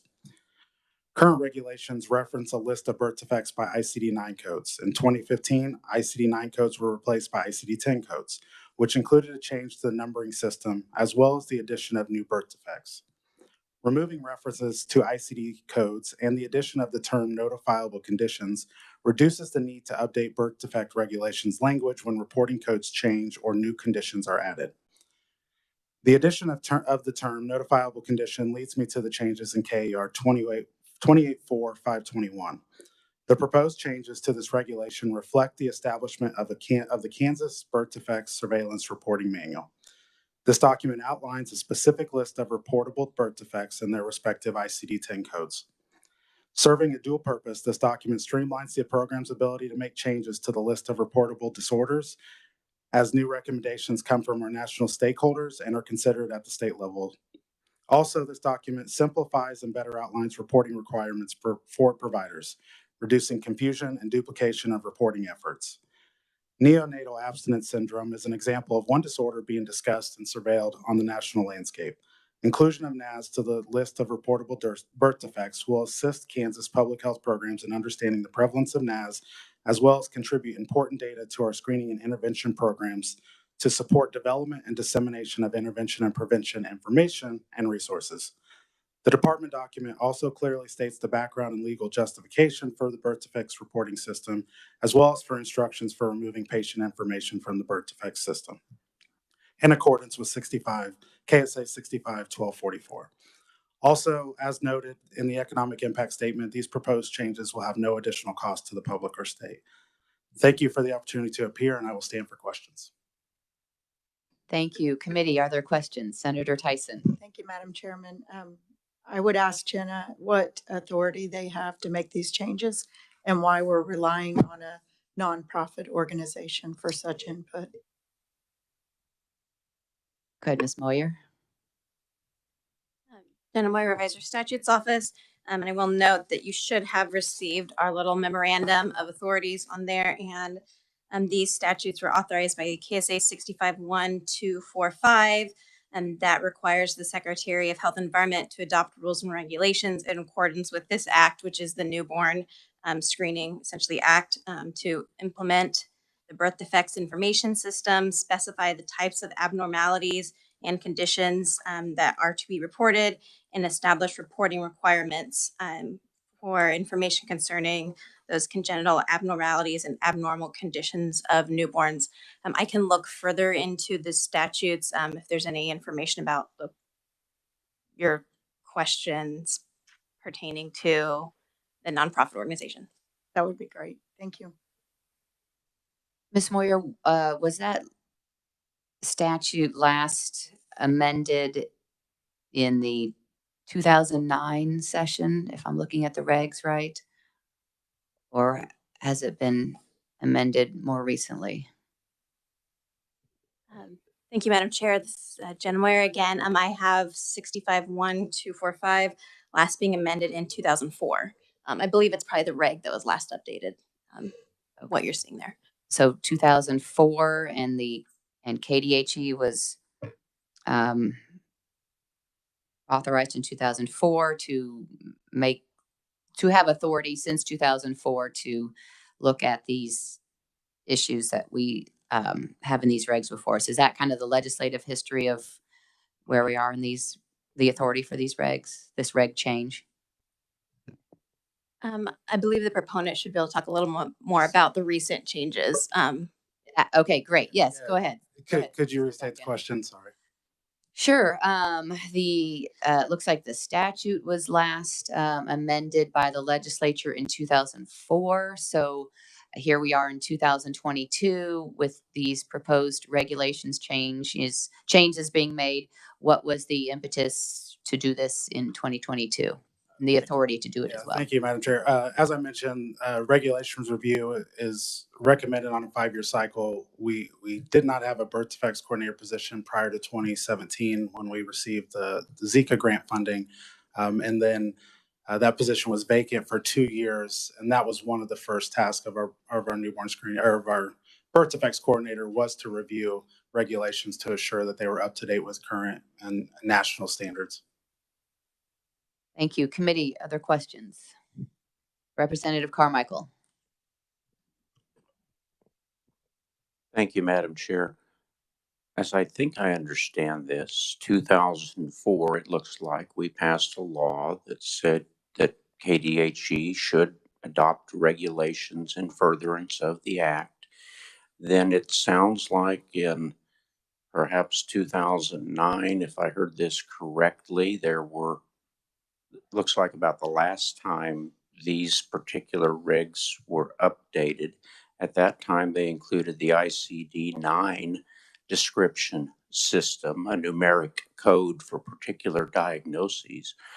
And then after that became a part of our regulatory law, the organization that promulgates those ICD codes updated, changed, modified, did whatever based on changes in the world and diagnoses and all these other things, and assigned perhaps different definitions, but certainly assigned different ICD codes to the same condition, if you will.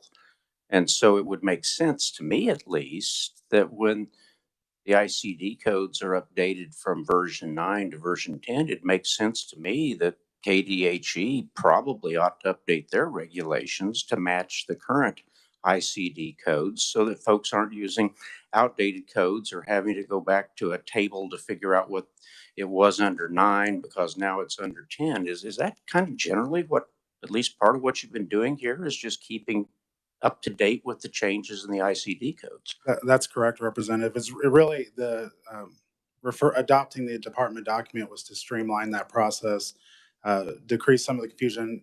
There may be changes. We don't know.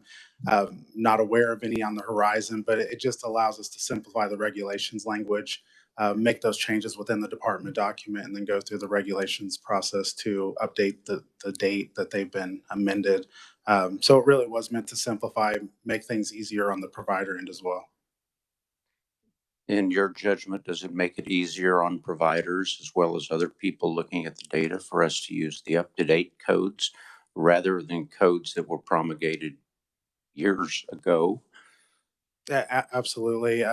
That when we had the 2-year vacancy of the birth defects coordinator position, there was really a backlog of data. And so among reviewing regulations when coming on, it was getting that data flowing back into the system and cleaning it to make sure that when we provide data to some of our internal partners to conduct studies, that we have the most clean data possible. Thank you. Thank you. Senator Faust-Godot. Thank you, Madam Chair. And young man, you've done an excellent job for your first time. Thank you.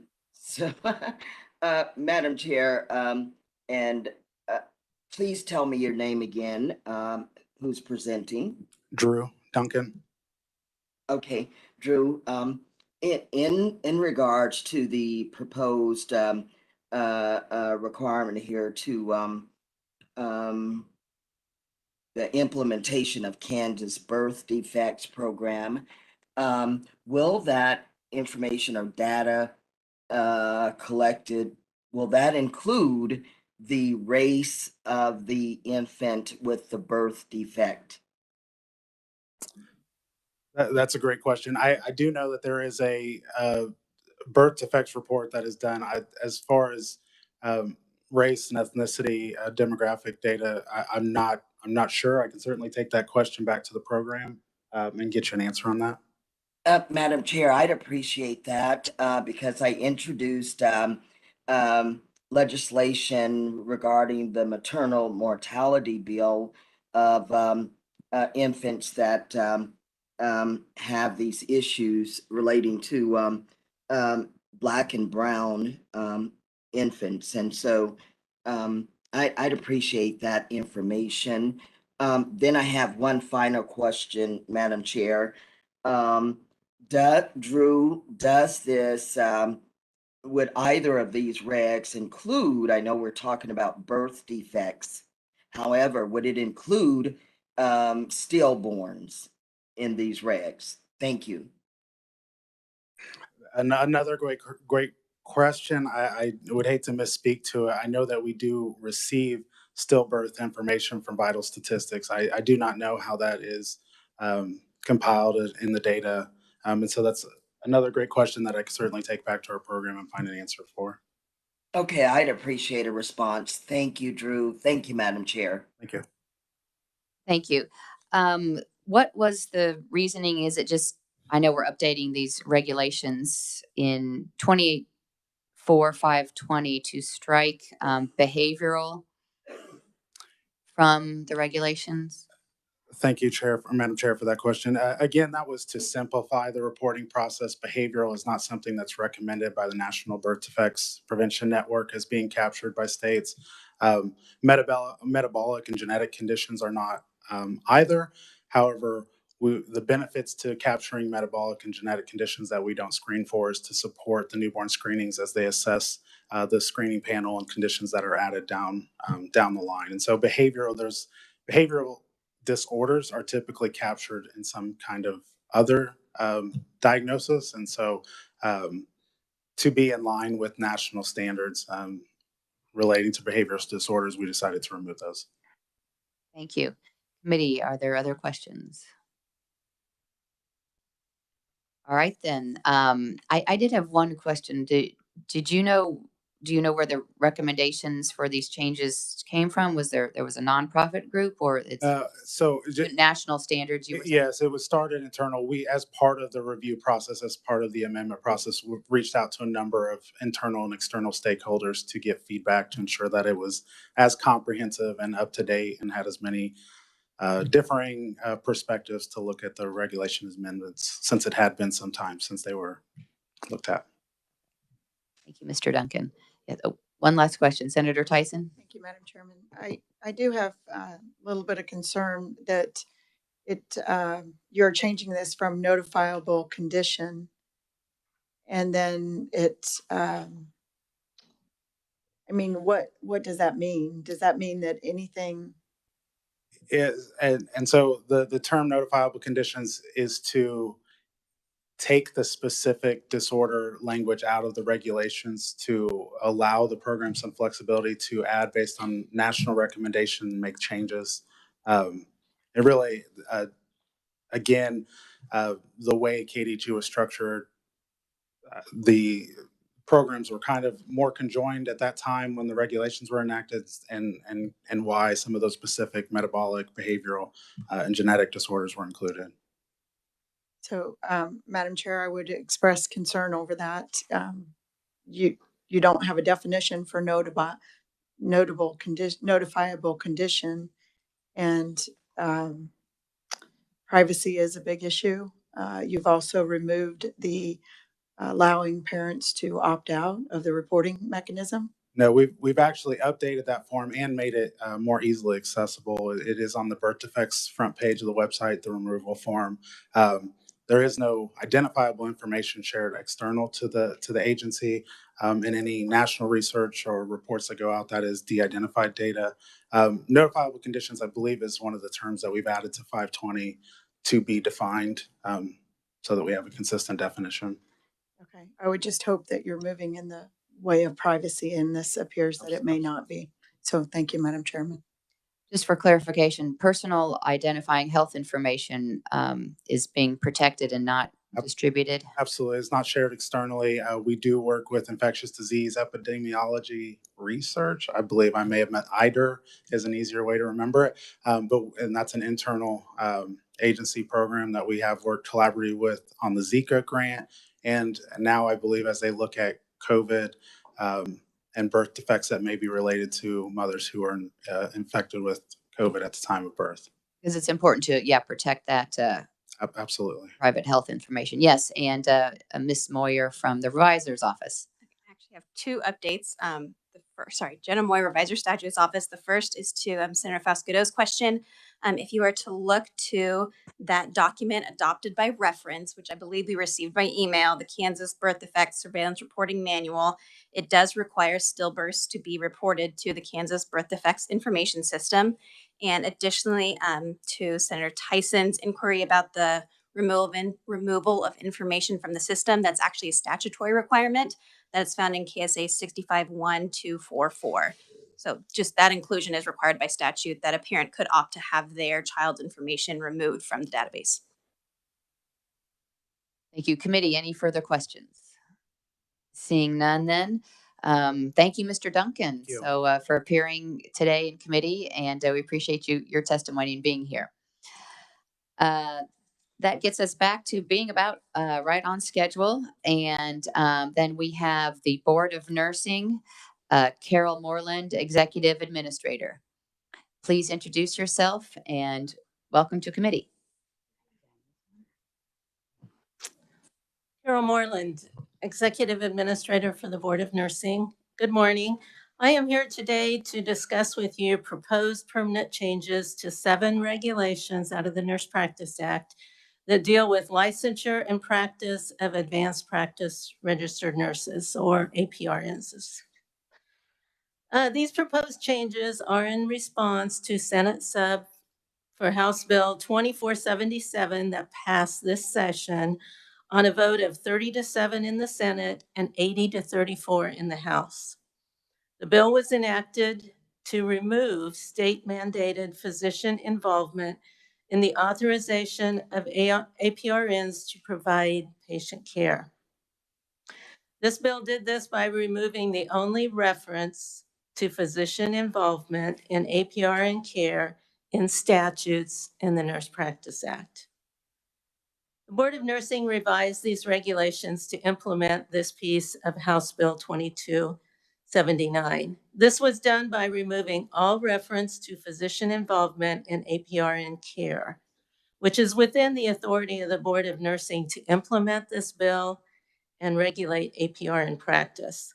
The Nurse Practice Act authorizes the Board of Nursing to regulate the definition and establish the scope of services, acts, and limitations for APRNs in regulation. This authority was not changed in House Bill 2279.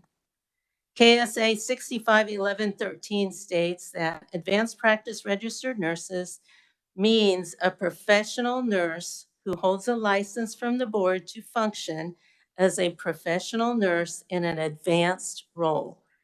And this advanced role shall be defined by rules and regs adopted by the board in accordance with KSA 65.11.30. So to go on, 65.11.30 states that the board shall adopt rules and regs applicable to advanced practice registered nurses, which number 1 establishes their role and identifies titles and abbreviations, which is consistent with nursing practice specialties recognized by the nursing profession. Number 2, establish education and qualifications necessary for licensure for each role of APRN established by the board at a level that's adequate to assure the competent performance of APRNs of functions and procedures which APRNs are authorized to perform. Advanced practice registered nursing is based on knowledge and skills that they have acquired in their basic nursing education, licensure as an RN, and then graduation from a master's or higher degree in one of the 4 advanced practice registered nurse roles approved by the Board of Nursing. And then 3, define the role of advanced practice registered nurses and establish limitations and restrictions on such role. So in defining each role, the board should consider A, the education required, the type of nursing practice and preparation in specialized advanced practice skills involved in each role. C, the scope and limitations of advanced practice nursing prescribed by national advanced practice organizations. And 3, acts recognized by the nursing profession as appropriate to be performed by persons with post-basic education in nursing.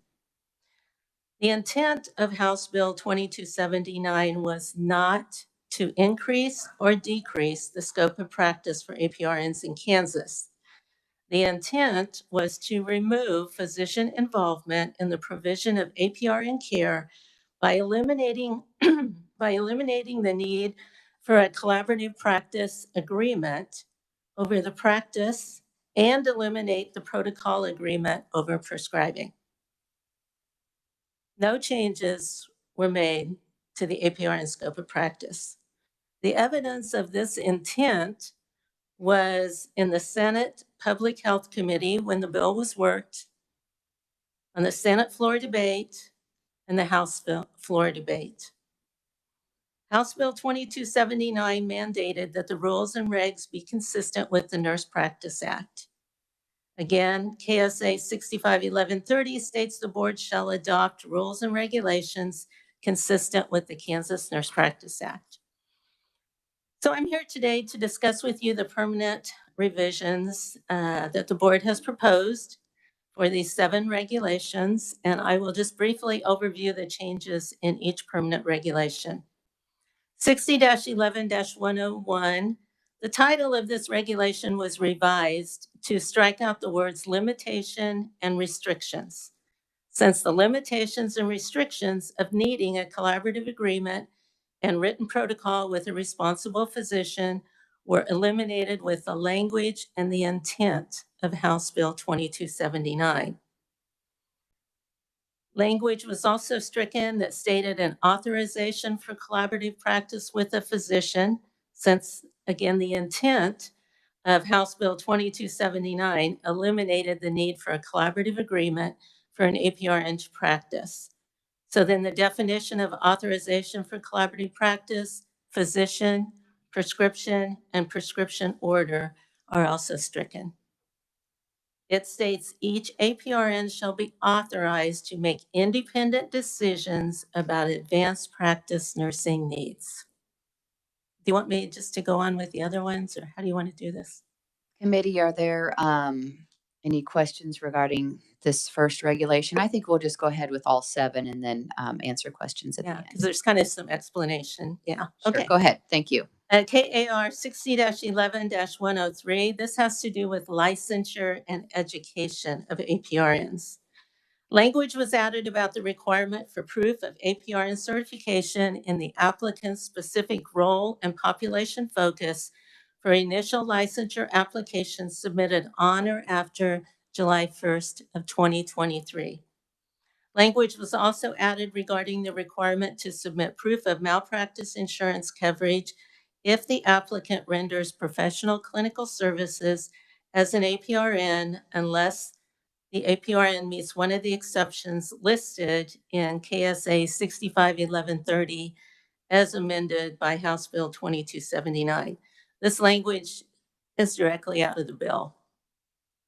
60-11-104, this has to do with the nurse practitioner. There's 4 roles of APRNs. The nurse practitioner is one of them. The language based on the authorization for collaborative practice was stricken since the intent of House Bill 2279 eliminated the need for a collaborative agreement for a nurse practitioner to practice. Again, evidence of this intent was when the bill was worked in the Senate committee, Senate floor debate, and House floor debate. The scope of practice for a nurse practitioner was not changed with these proposed changes that you have in front of you. 651113 states for the definition of an advanced practice registered nurse means a professional nurse who holds a license from the board to function as a professional nurse in an advanced role, and this advanced role shall be defined by rules and regulations by the board. The statutory authority then to define the APRN practice was not changed in House Bill 2279. So furthermore, we did not change the scope of practice for a nurse practitioner. There's been some discussion about the language collaborative agreement and the fact that we have stricken that in some of these. So I just wanted to give you a little history of that. First of all, collaborative agreement is not in any statute in the Nurse Practice Act. Again, it was in no statute. It was never put into a statute. So the history of it, in 1999, there was a passage of House Bill 2168. That bill said that APRNs went from being able to transmit prescription orders pursuant to a written protocol as authorized by a responsible physician to the language they may prescribe drugs pursuant to a written protocol as authorized by a responsible physician. So the effect of that is they were given prescriptive authority.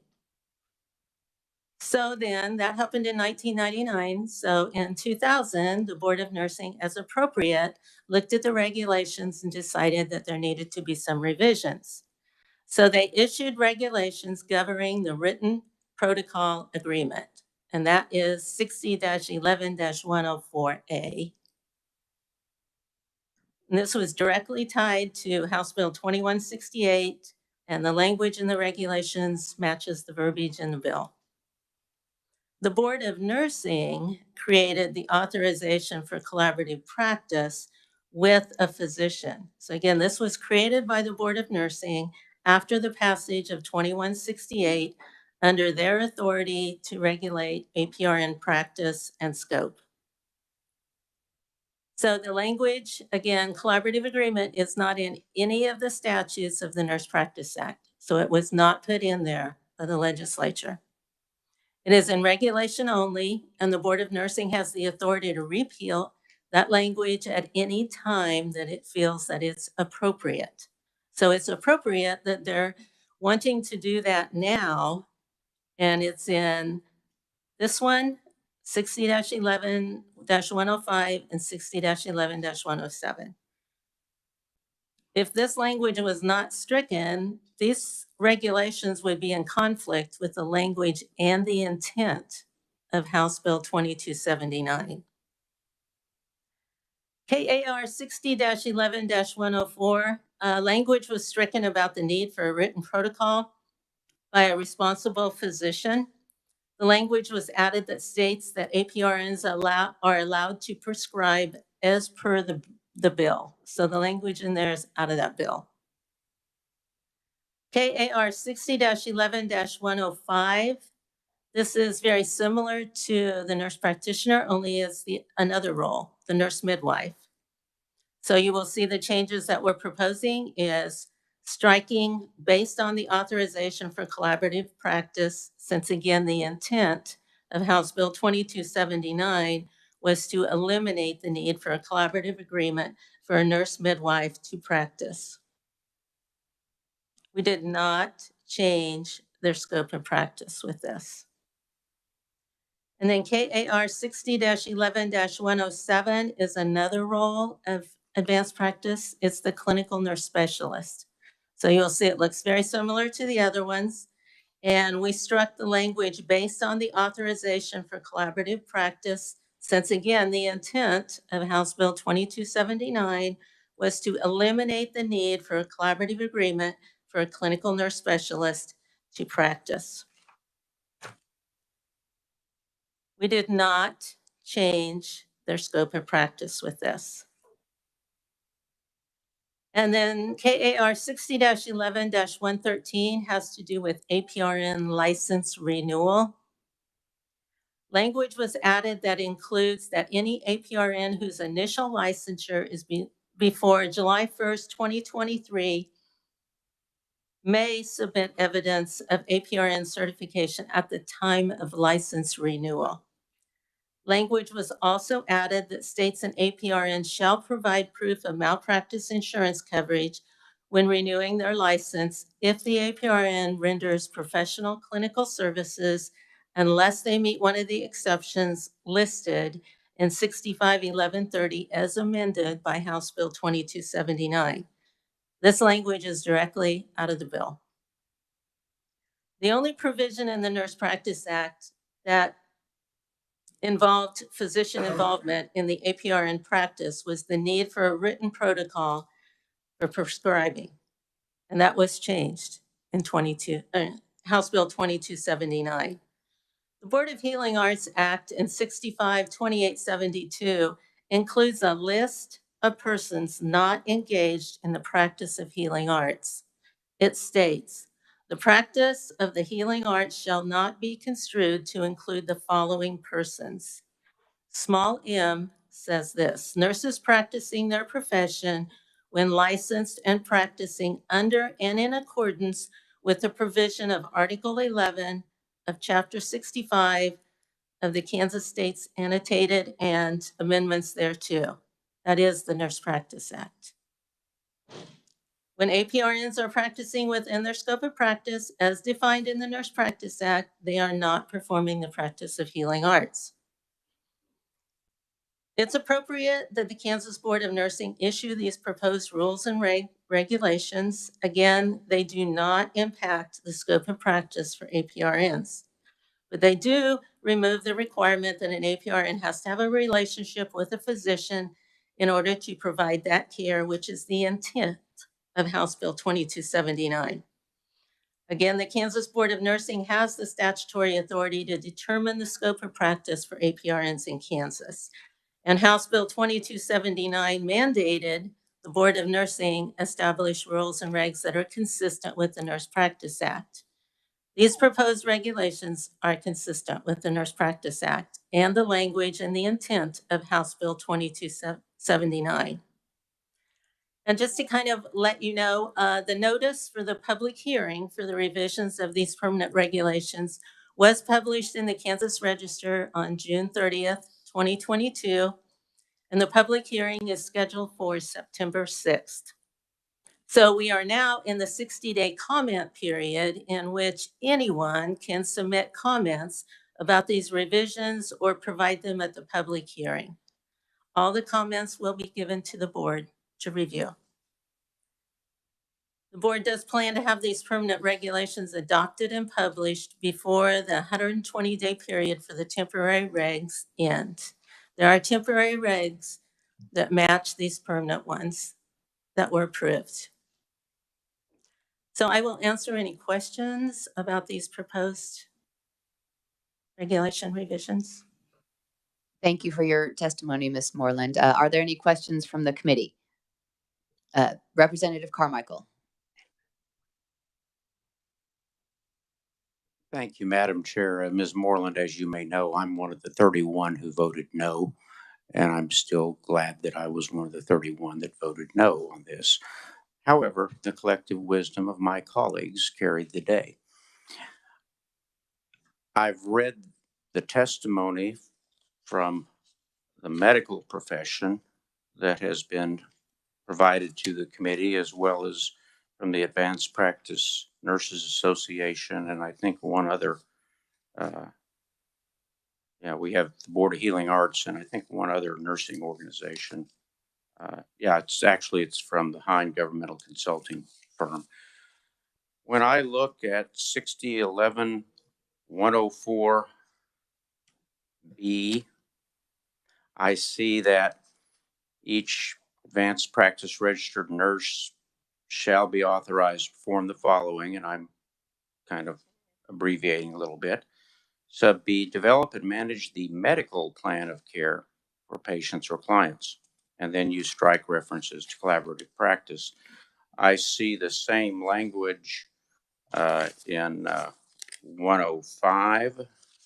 Again, ARNPs are now developing a medical plan of care for patients.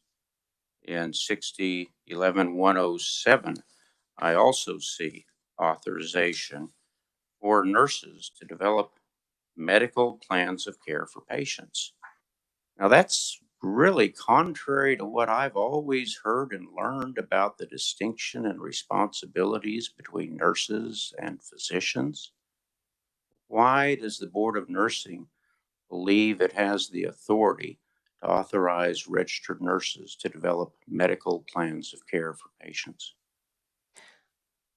Kansas statutes recognize that multiple health disciplines share overlapping knowledge, skills, and patient care services. And so that licensed professional nurses in other disciplines who engage in these acts, which you're talking about, are not engaged in the practice of healing arts. So that's why that was put in the statute for healing arts about who is not engaged in the practice of healing arts. If you look at the definition that we have for advanced practice nurses, is they are advanced practice registered nurses practicing advanced nursing. So that is the scope of practice that is in the Nurse Practice Act. Medical plan of care, that's not practicing medicine and surgery, which has been some of the concern brought forward, is that the Board of Nursing is authorizing them to practice medicine and do surgery. Well, number one, the Board of Nursing doesn't have the authority to do that because the only authority we have is in the Nurse Practice Act.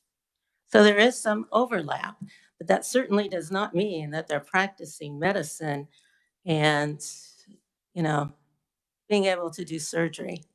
Well, I understand that the Board of Nursing probably wants to expand the scope of practice of its licensees so that they can practice medicine. I understand that's what this is all about.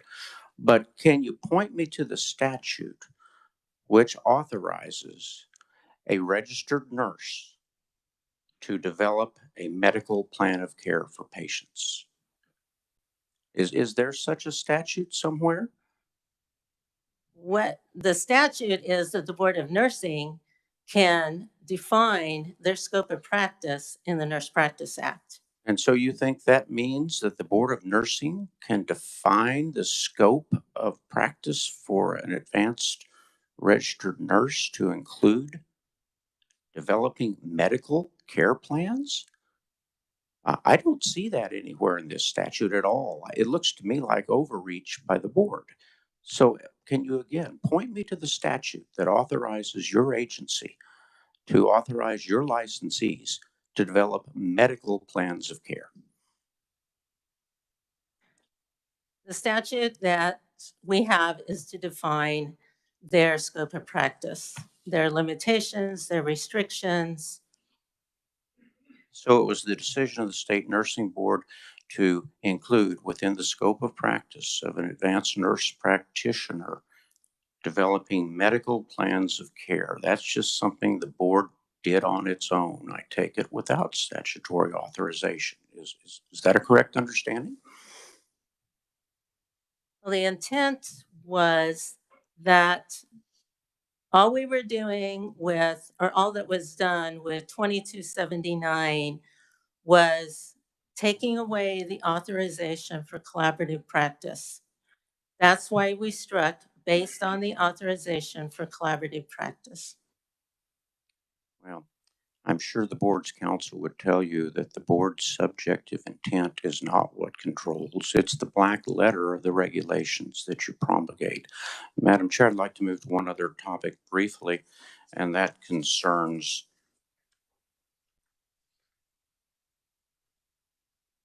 KSA 6011-113. And I think you've already covered that, I believe, in your presentation. Okay. 113 on the second page, subparagraph J, talks about providing proof of malpractice insurance coverage. My recollection is that the statute we passed was in fact faulty. It says that these advanced nurse practitioners who are now doing seemingly everything doctors do, at least in a primary care setting, MD, DO doctors, says they have to have insurance, but it doesn't say how much. Is there any regulation or statute that you're aware of that says that these practitioners, for example, have to have the same limits as my primary care physician? There is not in the regulations in the Nurse Practice Act. We did not put that in because it was not in the bill. Okay. I remember some years ago, and I'm not up to date completely on homeowners insurance policies and available riders, but at one time, if you had a policy, I think from State Farm on your house, you could pay an extra $500 and you could get $10,000 of professional liability coverage for a nurse. And there was similar types of riders for teachers and maybe some others.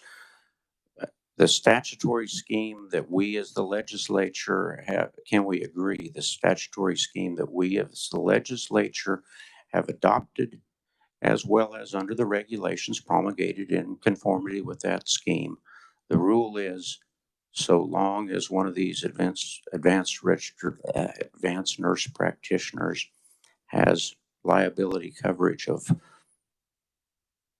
25 cents, I guess, or more, that they can go ahead and practice. That the way that works. We did not put any limitations in the regulation because they were not in the bill. And we followed the bill. And I understand. Thank you, Madam Chair. Thank you. Senator Fausto. Thank you, Madam Chair. Carol, can you tell me again, what was the vote in the House and in the Senate on House Bill 2249? Definitely. In the Senate, it was 30 to... I think she means 2279. Oh, I'm sorry. I think 2279, is that the one you mean? Well, the one that we're dealing with, I thought it was 2249, but if it's 79, thank you for the correction, Madam Chair. Sure. Okay. The vote for Okay. 2279 in the Senate was 30-7, and in the House it was 80-34. Okay, and Madam Chair, if I may ask Carol, can you give me a real life situation, an example of exactly what the advanced practicing nurse APRN would do in this situation to clarify that they are not doing what a physician would do? Can you give me a real life example? Well, what they would be doing is assessing the patient. Based on their assessment, then they're going to move forward to figure out exactly the treatment that patient may need. You know, some of it may be medications, some of it may be, I don't know, physical therapy or, you know, something like that. And then, of course, prescribe if that would be indicated for the situation. And then, of course, follow this patient. What do you mean follow them once they Well, leave the hospital? right, you know, or if they're seeing them in the clinic, wherever, they will continue to, I mean, they may have the patient come back in a month or whatever so that they can check and see how their progress is going. And if there's any changes that need to be made, anything along that line. So in those changes, Madam Chair, those changes, Carol, would they then consult with a physician to do that? Thank you. They can consult with the physician. There's nothing in here that says that they can't consult with the physician. It just was the intent that they did not need a collaborative agreement. But collaborative agreement is not the same thing as consultation. They certainly can consult with a physician anytime they need to, and I feel they will. Okay, thank you so much. Thank you. Committee, other questions? Seeing none, then thank you, Ms. Moreland, for your testimony and for appearing today in committee. We then have a testimony to be provided by Rochelle Colombo and Catherine Wahlberg with the Kansas Medical Society. Please introduce yourself and welcome to committee. Good morning, Madam Chair and members of the committee. I am Rochelle Colombo. I'm the Executive Director of the Kansas Medical Society, and I do appreciate the opportunity to come and speak before you today. It's also my first time to be before the Joint Committee on Administrative Rules and Regulations, and I understand that there is some confusion and frustration around this particular issue. And so I hope to be as clear as I possibly can, and have also brought with me today Catherine Wahlberg, who is our legal counsel. She has submitted written comments on behalf of the Kansas Medical Society, which go into great detail about our basis for concern around the 4 questioned regulations that did not pass and become a part of the temporary regulations. So we are here before you today really not to go over the merits of the bill or the legislative intent, or to in any way delay the implementation of the law. The full effect of the bill took place on July 1st. The law went into effect with the passage of temporary regulation 60-11104A, which did allow for prescribing without a written prescribing protocol. I think what you've heard in the description from Ms. Moreland, there is much there that I would support and agree with. Namely, that the Nurse Practice Act does not require a collaborative practice agreement with a physician, and that what happened with the passage of House Bill 2279, or Senate substitute for House Bill 2279, was the removal of the written prescribing protocol for prescribing. We agree with that. There's nothing in the law which requires a collaborative practice agreement, and this is the important part that I underscore, for the practice of nursing, which is what the Nurse Practice Act regulates, and which these regulations are intended to provide the teeth around so that they can be implemented. The problem that we have, the concerns that we have, are not with the stricken language regarding the collaborative practice agreement, but rather with what happens when you remove that language and what is left. And as has been pointed out, in those 4 questioned regulations that we present to you, what remains is authorization of medical practice. And nothing within the Nurse Practice Act authorizes medical practice. So there's really 2 different subjects here. One is, does the law require collaborative practice agreements for nursing practice? And the answer to that is no. But the opposite question is, did House Bill 2279 and the underlying law permit the practice of medicine, or the overlap into the practice of medicine, without restriction? And the answer to that is no. And so our concern with those 4 regulations is that they do not clearly distinguish between the practice of nursing and the practice of medicine. And unfortunately, it is our view that this administrative board has gone beyond the scope of what was authorized by the plain language of the law, which we must adhere to. And again, we believe that it is important that the legislature has the ultimate authority to make the laws as they have, that they go into effect as intended, which this bill has. It took effect on July 1 and removed the written prescribing protocol for APRNs, and allows APRNs to now practice with full practice authority as nurses. There is still a distinction between the practice of the healing arts and the practice of nursing. And that I would say there's maybe been a statement made today that it's not the practice of medicine if your credentials are APRN versus MD or DO. But there are definitions of what defines the practice of medicine and surgery. There are prohibitions on the practice of medicine and surgery by those not practiced by the licensed by the healing arts. And again, we're not here to debate the merits of the bill or in any ways try to stop it from moving forward. But that is not what House Bill 2279 authorized. It removed the written prescribing protocol, and the regulation necessary to put that law into effect has already taken place. And these other 4 remove collaborative practice agreement, which is perfectly appropriate. The simple fix to alleviate these objections and concerns would not be to reinstate the language on collaborative practice agreement, but would simply be on those 4 that we go through in our testimony, would be to strike medical in every reference to medical treatment, medical plan, and substitute it with the word nursing, because these are nursing regulations for the Nurse Practice Act.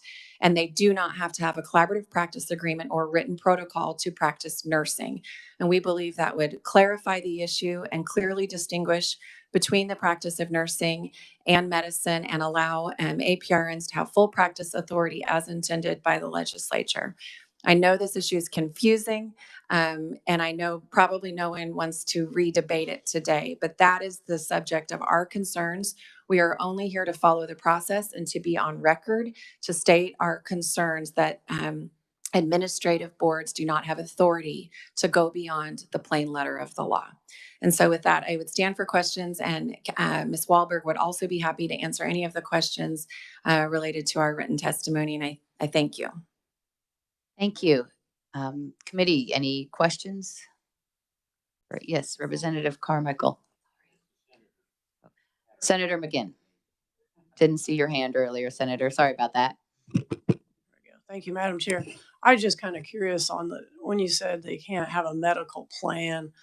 I mean, you know, I know that some of these safety net clinics have APRNs, and people like to go to them for various reasons. And so somebody comes in and, you know, they have a backache and maybe they're overweight, and maybe the plan is, you know, take a leave once a day, go to a physical therapist, and here's a diet that maybe you should get on. So they can't call that a medical plan. So what should they call it? I think that would be as described in statute as a nursing regimen, which is in the Nurse Practice Act. So there is a distinction between a medical plan, which includes a medical diagnosis, and a nursing diagnosis. And the statute clearly differentiates between those two. But in the Nurse Practice Act, it would describe what you have just explained as a nursing regimen. Representative Carmichael. Thank you. Thank you, Ms. Colombo. So if the board in its wisdom were to substitute for medical plan of care the phrase nursing plan of care or nursing regimen, one or the other, would that meet your organization's concerns with respect to these four, quote, questioned regulations? Yes. An ancillary question. I did inquire of Ms. Moreland about the extent of the medical malpractice, or excuse me, the nursing malpractice coverage that's required under the law. And I think we established it's nothing. It's just you have to have coverage. If I go see my primary care physician, MD or a DO, are they required to have medical malpractice insurance to cover their activities? Yes.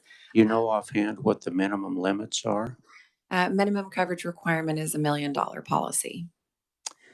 And Madam Chair, that's exactly why I'm going to an MD and not a nurse practitioner.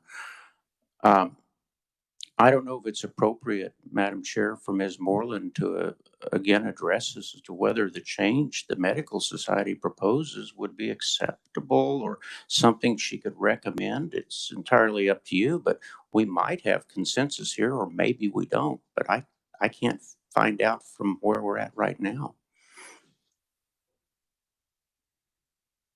It's your decision, Madam Chair, and I don't want to take all morning with this either. Sure. Are there any other questions for Ms. Colombo?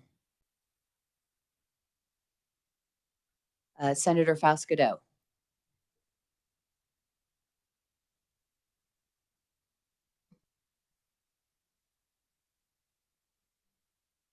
My concern, I was going to ask Ms. Colombo to repeat her striking of medical.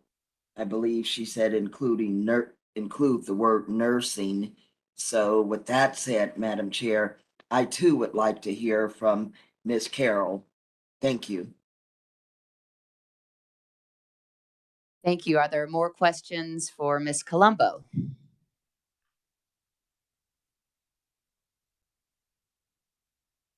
Okay, seeing none then. Oh, Representative Wagner.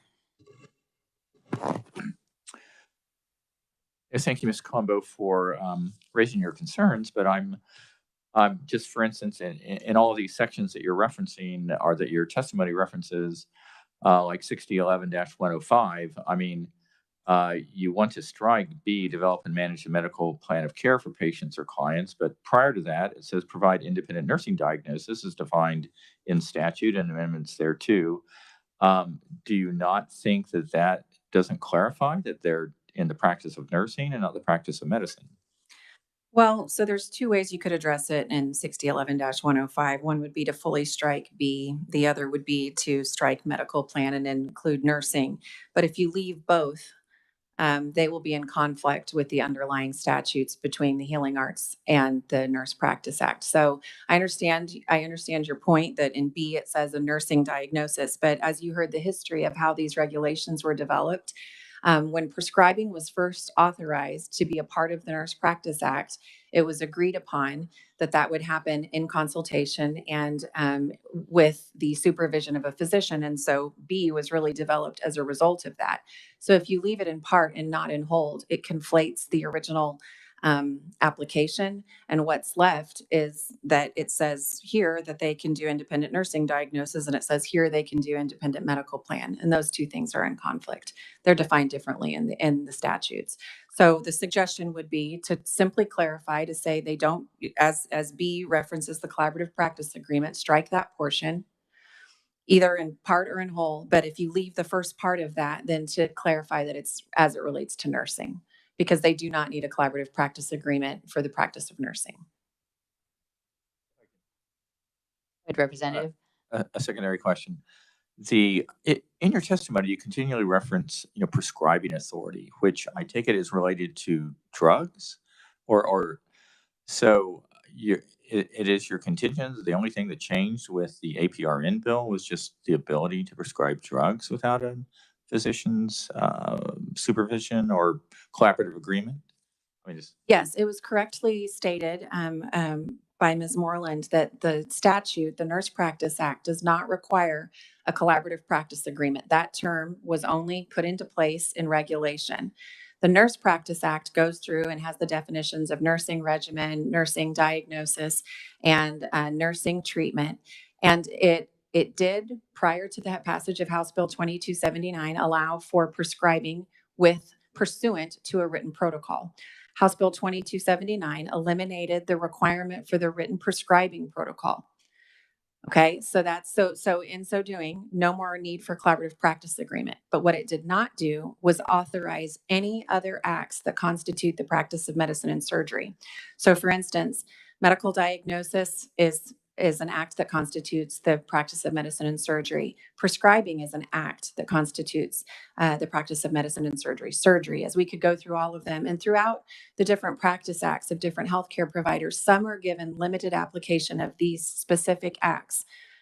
But the legislature has not given unrestricted and unlimited ability to practice medicine and surgery to those not licensed by the Board of Healing Arts, specifically MDs and DOs.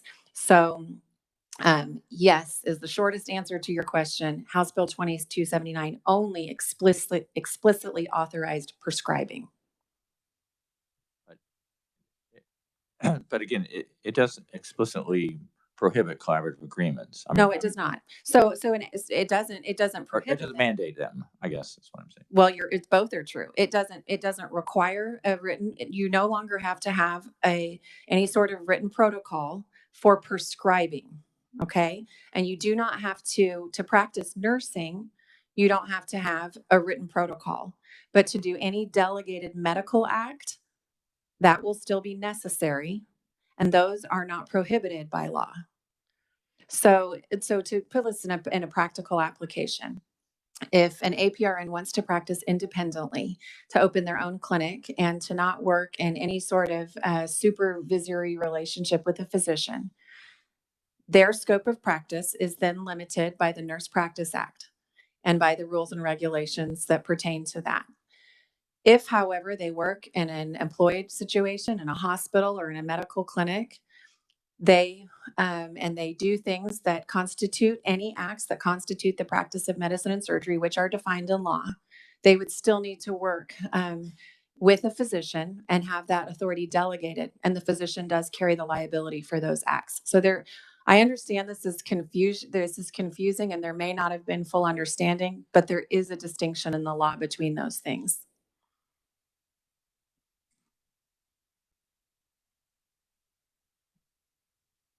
Committee, other questions? Seeing none then, thank you very much Thank you. for your testimony and appearing in committee today.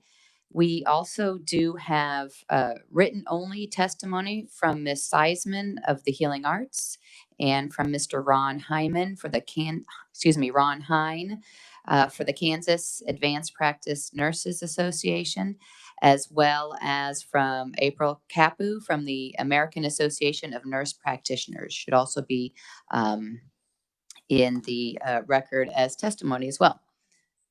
And we also have written, oh, I did say Laurel Short. Yes, so thank you.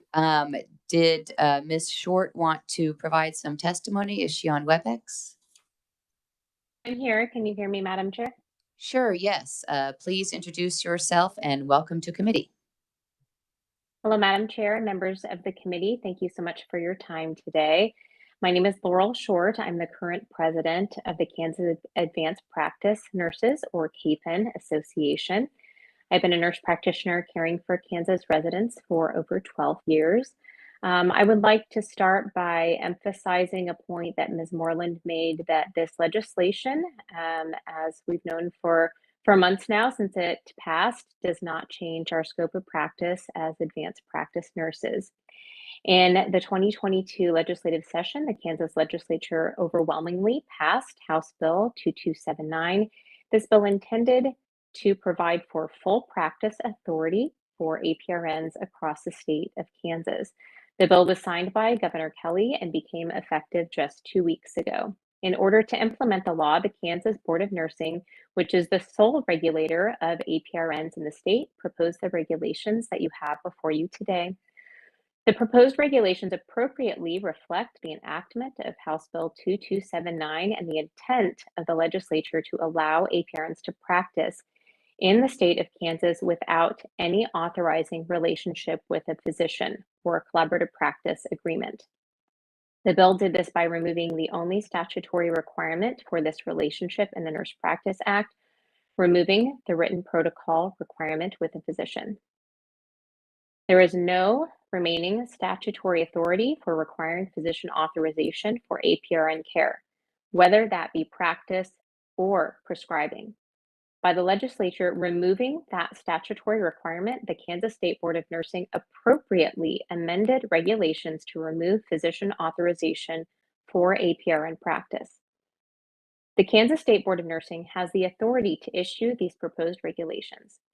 The Kansas Nurse Practice Act authorizes the Kansas Board of Nursing to regulate the definition and establish the scope of services, acts, and limitations for APRNs and regulations. This was not changed by House Bill 2279. And again, I would like to emphasize this legislation does not change my scope of practice nor any scope of practice of any of the thousands of APRNs in the state of Kansas.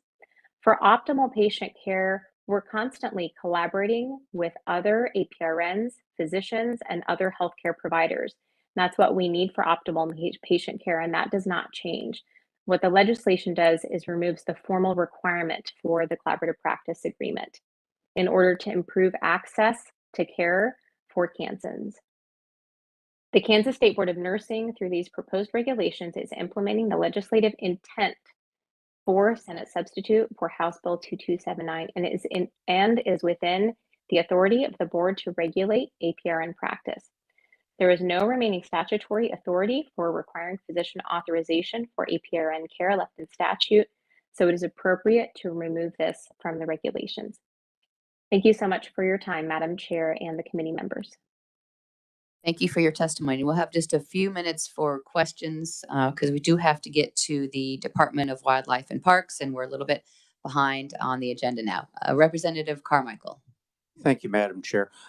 Ms. Short, I'm sure you heard the testimony from the representative of the Medical Society regarding their concerns with the use of the word medical as opposed to nursing in the context of a plan of care for patients. From the standpoint of what you want to do in the scope of practice, would it matter whether we use or whether the board used the phrase medical plan of care as opposed to nursing plan of care, or for that matter, nursing regimen, if you wish? I would need to defer to the Board of Nursing to answer that specific question about changing in the regulations. But as an advanced practice nurse, I will just emphasize, which we have already said, there is precedent for overlap in use of terms when it comes to assessing, diagnosing, and developing treatment plans. Again, the legislation does not change the scope of practice of what I can do as an advanced practice nurse. So based on your expertise, is there a difference between the phrase medical plan of care for patients or clients and the phrase nursing plan of care for patients or clients? I think you're asking a question about interchanging words to describe treatment plan, and it's beyond my expertise and in which term should be used in the rules and regulations. So again, I will defer to Ms. Moreland on that. But in general, we interchange phrases such as treatment plan and medical plan of care. But the bottom line is the plan of care can only be developed within my scope of practice as an advanced practice nurse. And therefore is different from a medical plan that a physician might make within their scope of practice. I'd love to talk about this more, Madam Chair, but I know the hour is late, but it's clear to me that there's a problem here. Thank you. Thank you. Yes, Senator Tyson. Thank you, Madam Chair. I will just ask of the conferee, do you support these rules and regs currently as written? Yes, I do. Thank you.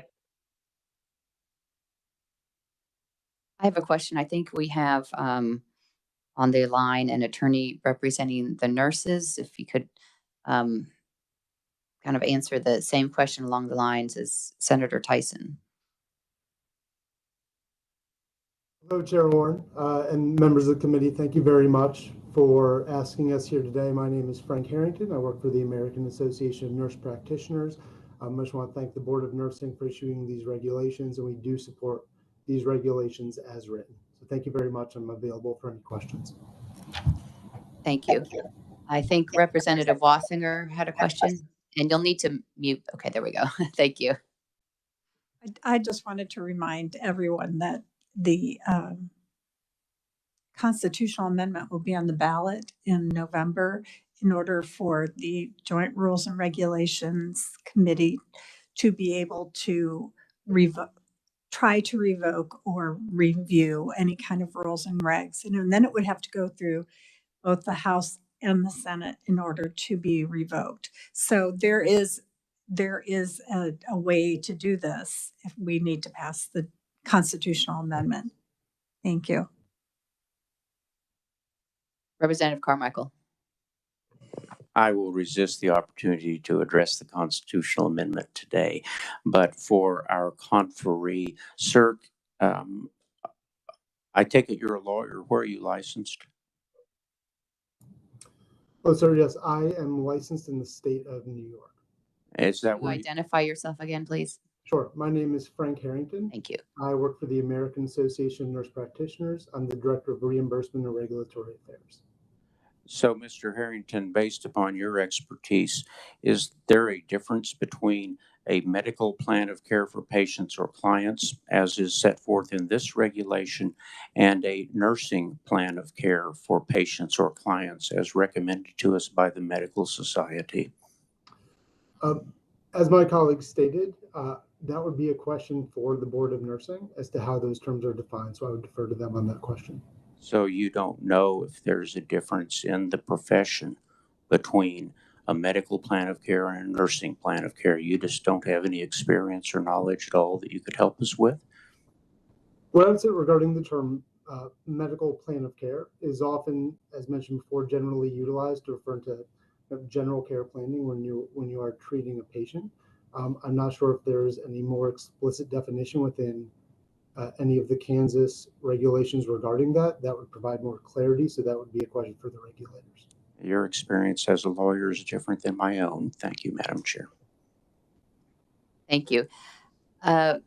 Committee, that then is the end of the testimony that I see. We have one other question, Senator Tyson. Yes, thank you, Madam Chairman. I think the testimony from the APRN was conflicting I should have asked, does she support the changes to the current rules and proposed changes? I'd like to hear what she says to that, because I think she took it as the existing rules and regs, and I would like to know what her stance is on the changes. From Ms. Short is your question directed to? Ms. Short, if you can identify yourself and provide an answer. Hello, this is Laurel Short again. Yes, the original question was, do I support the rules and regulations as written? So the answer was yes. If you were asking if I personally support changes, the answer would be no. But again, I would need to defer to the Board of Nursing if they have a separate answer. But my personal answer would be no, I don't support any changes because the rules and regulations were written according to the statutes and the legislation that was passed strongly by both the House and the Senate. Go ahead, Madam Senator. Chairman, I would just like to clarify, because I think that what she is stating is she does not support the proposed changes to the rules and regulations. And I would agree with her. I think that these are overreaching and a prime example of a government body stepping outside their authority. Ms. Short, I am a bit confused at this point about what your answer is, so I'm going to try to clarify just to get a clear answer. We have before us proposed regulations from the Board of Nursing, 60-11-101, and 6 others that were proposed for this committee meeting today. As proposed to this committee today by the Board of Nursing, do you support what was proposed by the Board of Nursing in this committee today? Yes, I apologize if my answer was unclear. I thought that's what she was asking me the first time, and the answer is yes, I support everything the Board of Nursing is proposing. And then your no answer was you don't support any changes that might have been discussed in this committee today. Correct. I apologize again. I thought maybe she was referring to changing the word medical to nursing or something along those lines. So that's what I was answering. You don't support any of those changes? No. Correct. So your answer is yes, you support what was proposed as we walked into committee today by the board. Thank you, Madam Chairman. Okay, I think that helps clarify. Any more questions from the committee? All right, seeing none then. That then concludes our testimony regarding the Board of Nursing and regulations. And we will turn to our last set of rules and regulations today from the Department of Wildlife and Parks. Dan Riley, Chief Counsel. Please introduce yourself and welcome to committee.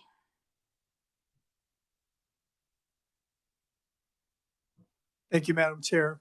I am Dan Riley, Chief Counsel from Wildlife and Parks. And we have a total of 9 regulations on the agenda today. And they're kind of a hodgepodge of clarifications and housekeeping and nothing of any real earth-shattering significance. The first one on the list today is 115.1-1. That regulation is our large definition section. And the particular change here is a modification to the definition of an artificial lure and the limitation of the number of hooks. There's a device called an umbrella rig that most fishermen would be familiar with, and it's kind of an expansive network of hooks. And the change in 115.1.1 and also 115.7.1 are related to allowing that technology to be legally used in Kansas. It's something that's used in most other states, and most bass fishermen, tournament fishermen, I think, tend to use some umbrella lures on occasion. But that's what the change in the definition of 115.1.1 relates to. And I'll go through the whole list if you like, because I know time is of the essence, and I'll go on through without stopping. We also have a proposed change in 115.2-1. That's the regulation in which we set our fees for permits and licenses. The particular change relates to a legislative initiative out of this year's session for a Kansas Kids Lifetime Hunting and Fishing License. And the change to 115.2.1 would be the provision by which we could adopt the fee amount for that new license category. We propose a change to 115.4-11. That relates to the antelope permit process. And there are a number of ways which you can obtain legal authority to antelope hunt. And there's also a provision by which you can purchase preference points that increase your chance in the drawing for permits that are only available by a lottery type drawing. And what this change does is eliminates the potential for someone to be able to double dip. Currently in the regulation, you could purchase a preference point and also obtain another category of license for antelope. And we're trying to eliminate that double dipping provision so you can't have both in the same year. The change we proposed in 115.7-1 is the other modification to the limit of number of legal hooks per line. Currently, you can have no more than 2 barbed hooks or 2 artificial lures per line. This change in this regulation also facilitates the legalization of the umbrella rig that I talked about. And this would limit it to no more than 6 hooks per line if 2 artificial lures are used. We propose a change in 115.7-4. This relates to length, limit, and possession of fish subject to a length limit. Most fish, game fish, have length limits imposed by regulation. And this change would require that any fisherman who catches a fish while on the water that is subject to a length limit maintain that fish intact as long as they're on the water. So that could be verified that the fish met the length limit if it needed to be done. So that one's pretty straightforward. We've proposed a change in 115-9-3. This is a regulation that allows purchase of categories of lifetime licenses without first obtaining a hunter safety certificate. And this just adds that new category of kids license to those where you can actually purchase it before you obtain the hunter safety certificate. 115-17-3 is a proposed change in terms of the definition of the sale of non-living commercially packaged bait. This is a clarification. As written, the prior regulation would include all prepackaged commercial fish baits under the group of people that would require a license. And this eliminates categories that you would see in a retail store like a Walmart or someplace of prepackaged, commercially packaged bait. So those individuals don't have to be licensed as individual bait dealers. 115-25-9A is a regulation that establishes the deer season and bag limits on federal military installations. That's Fort Riley, Fort Leavenworth, and Smoky Hill. And 115-25-20 clarifies language in the Sandhill Crane regulation that makes it clear that you have to take an identification examination, but you don't have to take it prior to obtaining a license. You just have to take it prior to hunting sandhill cranes. And that concludes my long list of lots of cleanups. Thank you. Committee questions? I have a quick question. Sure, Senator Fausto. Thank you, Madam Chair. Sir, so regarding the, I'm going to say lifetime license to fish for young people, the legislation we passed this session, I did vote for it, but does it automatically have a mechanism in that law, in that measure to address if, I believe we have still on the books of if you have not paid your child support that you wouldn't be able to purchase that fishing license. Does this legislation, does this new law address that issue? Thank you. The bill did not address that directly. However, that mechanism is built into our licensing system. So that's a verification check that's done anytime someone attempts to purchase anything through our process. So yes, that check and balance would still be in place. Okay, thank you. Thank you, Madam Chair. Thank you. Representative Carmichael. Thank you. To follow up on the senator's question, were I still young again and able to buy a lifetime license when I'm 8 or 9 years old, and at 8 or 9 years old, I probably don't have the child support obligation. But if I buy it when I'm 8 or 9 years old and I'm 35 years old and I'm arrears in my child support, can I in Kansas just go ahead and go hunting on that lifetime license? Or is there some way that that failure to pay child support would prohibit me from hunting if I hold a lifetime license? And we could even complicate that with purchasing a duck stamp or something else too. If the system works the way it's intended, anytime that that individual is referenced through the system, there should be a hit on the information in there that indicates there's a problem with the child support. So in theory, if you were stopped by a game warden to verify your license at some point, or purchased another type of license or a duck stamp or something else, in theory, it should pick up the information in there that would link it to the child support issue. That's good enough. Thank you. You bet. Thank you. Thank you. Committee, other questions? All right, thank you. All right, thank you, Senator. Thank you very much for your testimony and for appearing here in committee today. Appreciate it. Okay, committee, that leaves us with committee discussion and comments on the proposed rules and regs. We'll just sort of go through them, back through the agenda real quickly and note, are there any comments? So first, any comments regarding the presentation on the cloud computing and data security? All right, Department of Agriculture. Board of Emergency Medical Services. Board of Healing Arts. Real Estate Commission. Yes, Senator, excuse me, I didn't know whether we had Senator Falscadeau had a question who the staff advises me of, but yes, Ms. Shelley with the Kansas Legislative Research Department. Thank you, Madam Chair.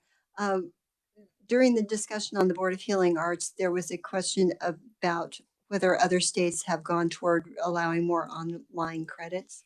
Did you wish to include that as a question to the agency?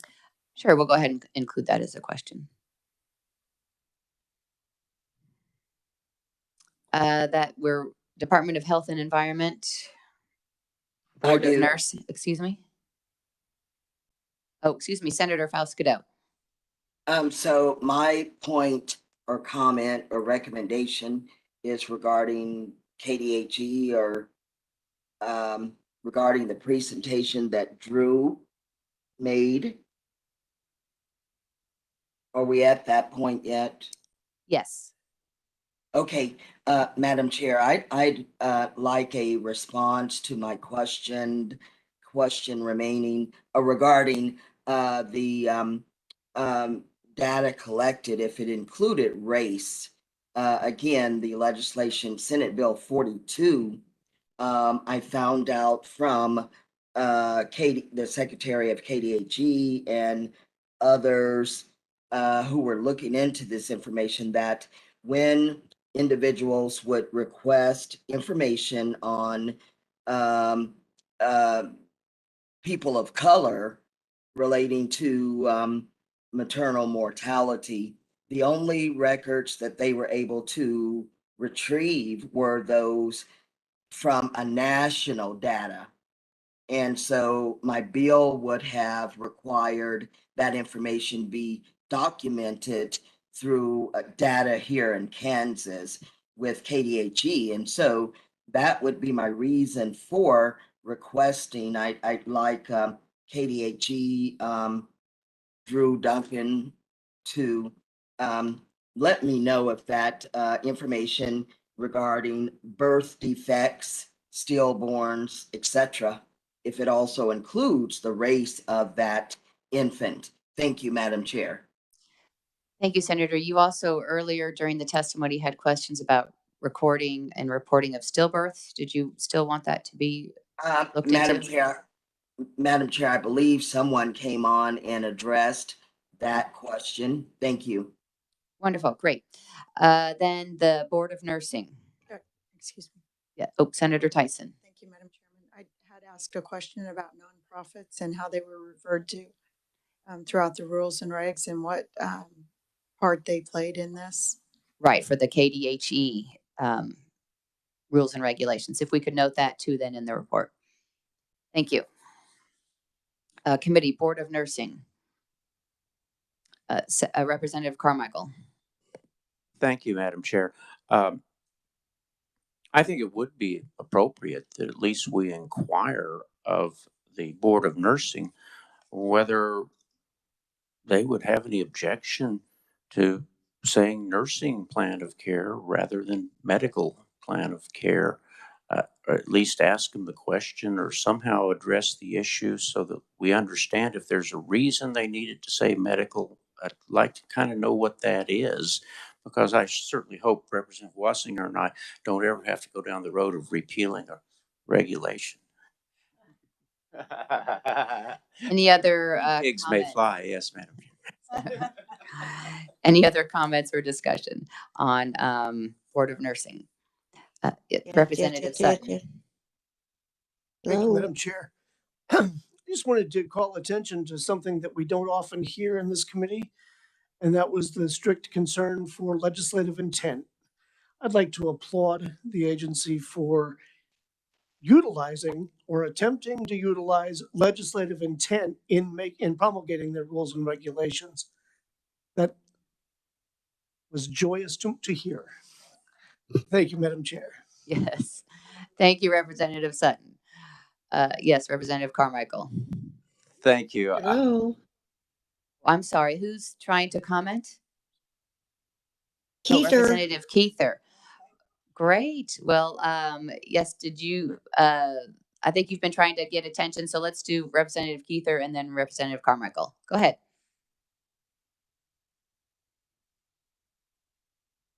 Oh, now you're muted. Oh, I'm sorry. I think we need to follow up on Representative Carmichael's concerns. That appeals to me too. I also did not vote to support this bill. One of my major concerns was the malpractice issue. And I think we need to dig a little bit more deeply into that. I know they don't want to do that, I suspect, but I think it's important. And those are my concerns. Thank you. Finally. Thank you. Any other comments or discussion for Board of Nursing? Representative Carmichael. Thank you. You know, I always appreciate my friend Representative Sutton's thoughts, and I want to leave here on a happy and joyous kumbaya note. But I'm kind of concerned when administrative agencies start trying to figure out what they think the legislative intent is. They need to follow the law. They need to follow the black letter of the law and not substitute the agency's subjective judgment about what legislative intent was. We really get to this concept of legislative intent when we as legislators fail in our job and do not use precise black letter law in drafting a statute. And then an appellate court typically has to try to fill in the gaps by divining what our intent was. But I understand, Bill, what you're saying, but I think conceptually all of us ought to be wary of agencies substituting their subjective belief as to what a legislature's intent was for what the black letter law says. So just an observation, doesn't necessarily need to be included in our minutes, but just my bite of the apple. Thank you, Madam Chair. Thank you. Representative Wagner. Yes, to the point of the two previous representatives, you know, the nursing folks who came up with these regulations, all they did that has been challenged by the medical society is they dropped the words based on the authorization for collaborative practice, which is exactly the point of the APRN bill. And I think it odd that somehow dropping that phrase from the regulations, you know, would cause any concerns. Thank you. Thank you. Yes, Senator Tyson. Thank you, Madam Chairman. I think it does change the intent of the law.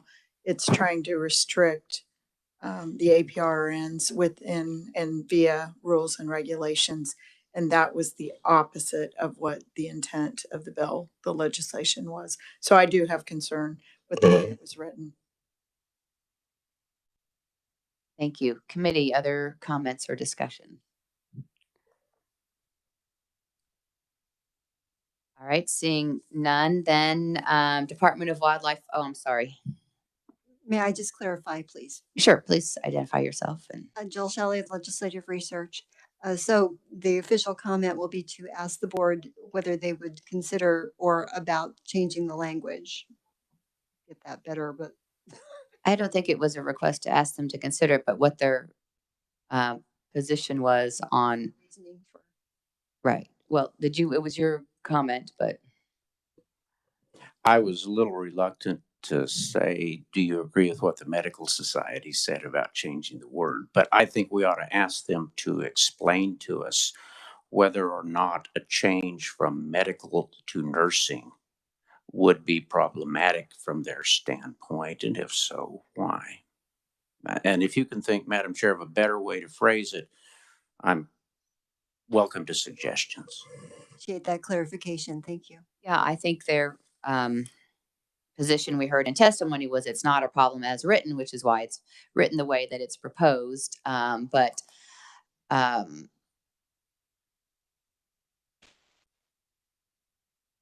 I guess if it's a question that wants to be proposed or a comment made, whether the Board of Nursing has any concerns about the language in the proposed regulations regarding medical plan and versus nursing. Madam Chair, would you also like the comments to reflect the concern that there may need to be follow-up legislation regarding malpractice insurance?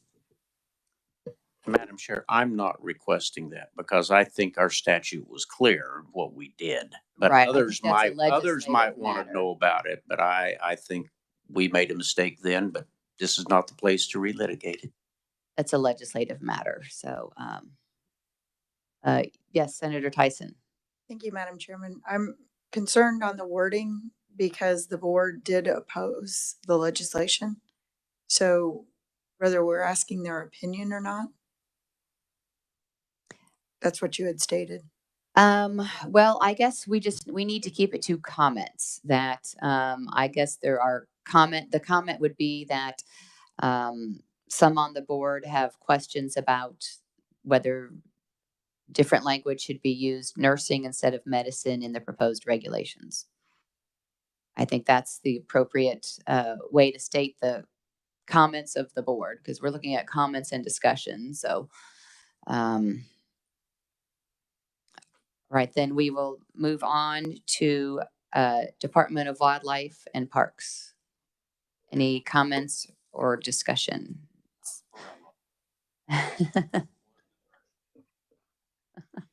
And then Secretary of State, those rules and regulations. Any comments or discussion?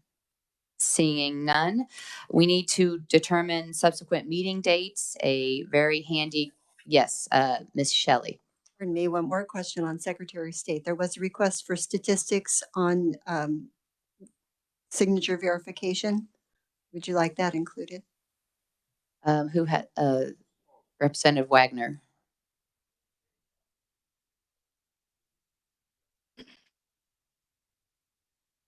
Yes, please go ahead and include that in the report.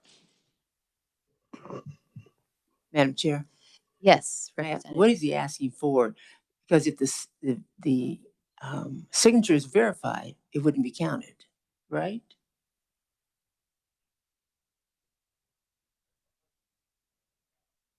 Here, I'm going to ask you to turn on your microphone, but thank you. The gist of the question was, what is the percentage of mail-in ballots that actually even have a question raised about the signature? I mean, so, how often does this come up? And that's kind of. So, but if I heard him correctly, they do not record the prior to the canvas. So they don't take that count. So you want them to take that count. Yeah, I mean, he said if it was. It's approved, then it's not recorded. If it's verified, excuse me, if it's verified, it's not recorded. Sure, but then they would correspondingly have some amount of ballots that were thrown out because the signature cannot be verified. Okay, so those that weren't verified. So you're not going to get the number you want. We'll get some number that will be close. Madam Chair. Yes, Senator Fasquedo. Thank you. If I may add something to this. So originally, Clay Barker was talking about a bill or law that I introduced, and we've already passed it a few years ago, that said if a person mailed back an advance ballot and it did not have the signature, that the election offices would contact that voter to allow them the opportunity to sign their signature. So, with that said, I think the conversation then led to, I asked Clay Barker if I told him that here in Cedric County, some people that situation had occurred to them, and our county election commissioner did contact that individual and got their signature. So then I said to Clay, I said, is that data kept at the Secretary of State's office? And then he said, no, that's left up to individual election offices. And then I think that led to the representative's request. So I don't know if that helps, but I just wanted to share. Thank you. Okay, so we have now in front of us a very handy calendar from Ms. Shelley with proposed subsequent meeting dates, or at least ones that are available. They're shaded in gray on your calendar that was provided. And do we have some rules and regs in line that we need to have looked at before a certain deadline? As far as I know, the committee has now heard everything that has been noticed for hearing. Thank you. So logistically, would it be a good idea to set out a hearing date, reserve it on everyone's calendar, and if we don't need it, we can cancel it? I think we should do that. So committee, if you want to look the first opportunities or the end of August.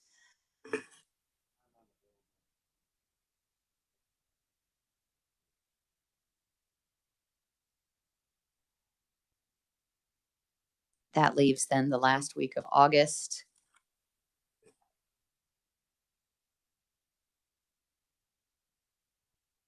Oh, wow. Okay.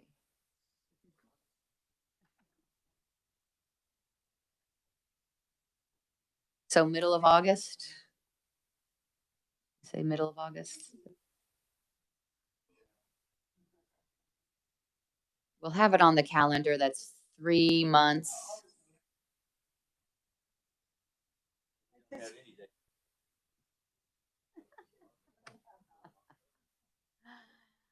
That'd be all right for me. Yeah. Okay, October.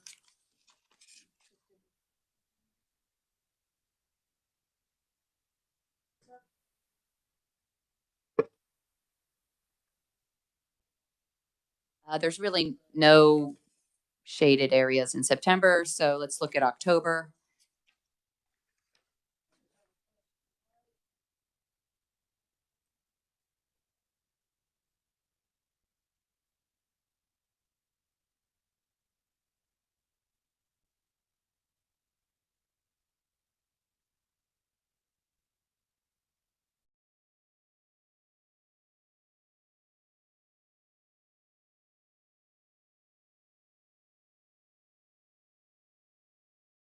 I'm going to propose Monday, October 17th. Does Monday, October 17th work?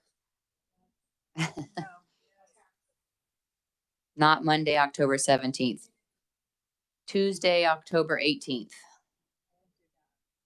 Tuesday, October 18th. All right, seeing lots of yeses. All right, we have a winner then. Winner, yes. Let me confirm with my own calendar. That should work. Tuesday, October 18th. And if it's not required, then we will send out a notice that we're not going to be meeting. So with that, committee, thank you very much for your time and attention. And with the, we had quite a big, full, robust agenda, and we are pretty much almost on time. So thank you for your attention and your continued work today. And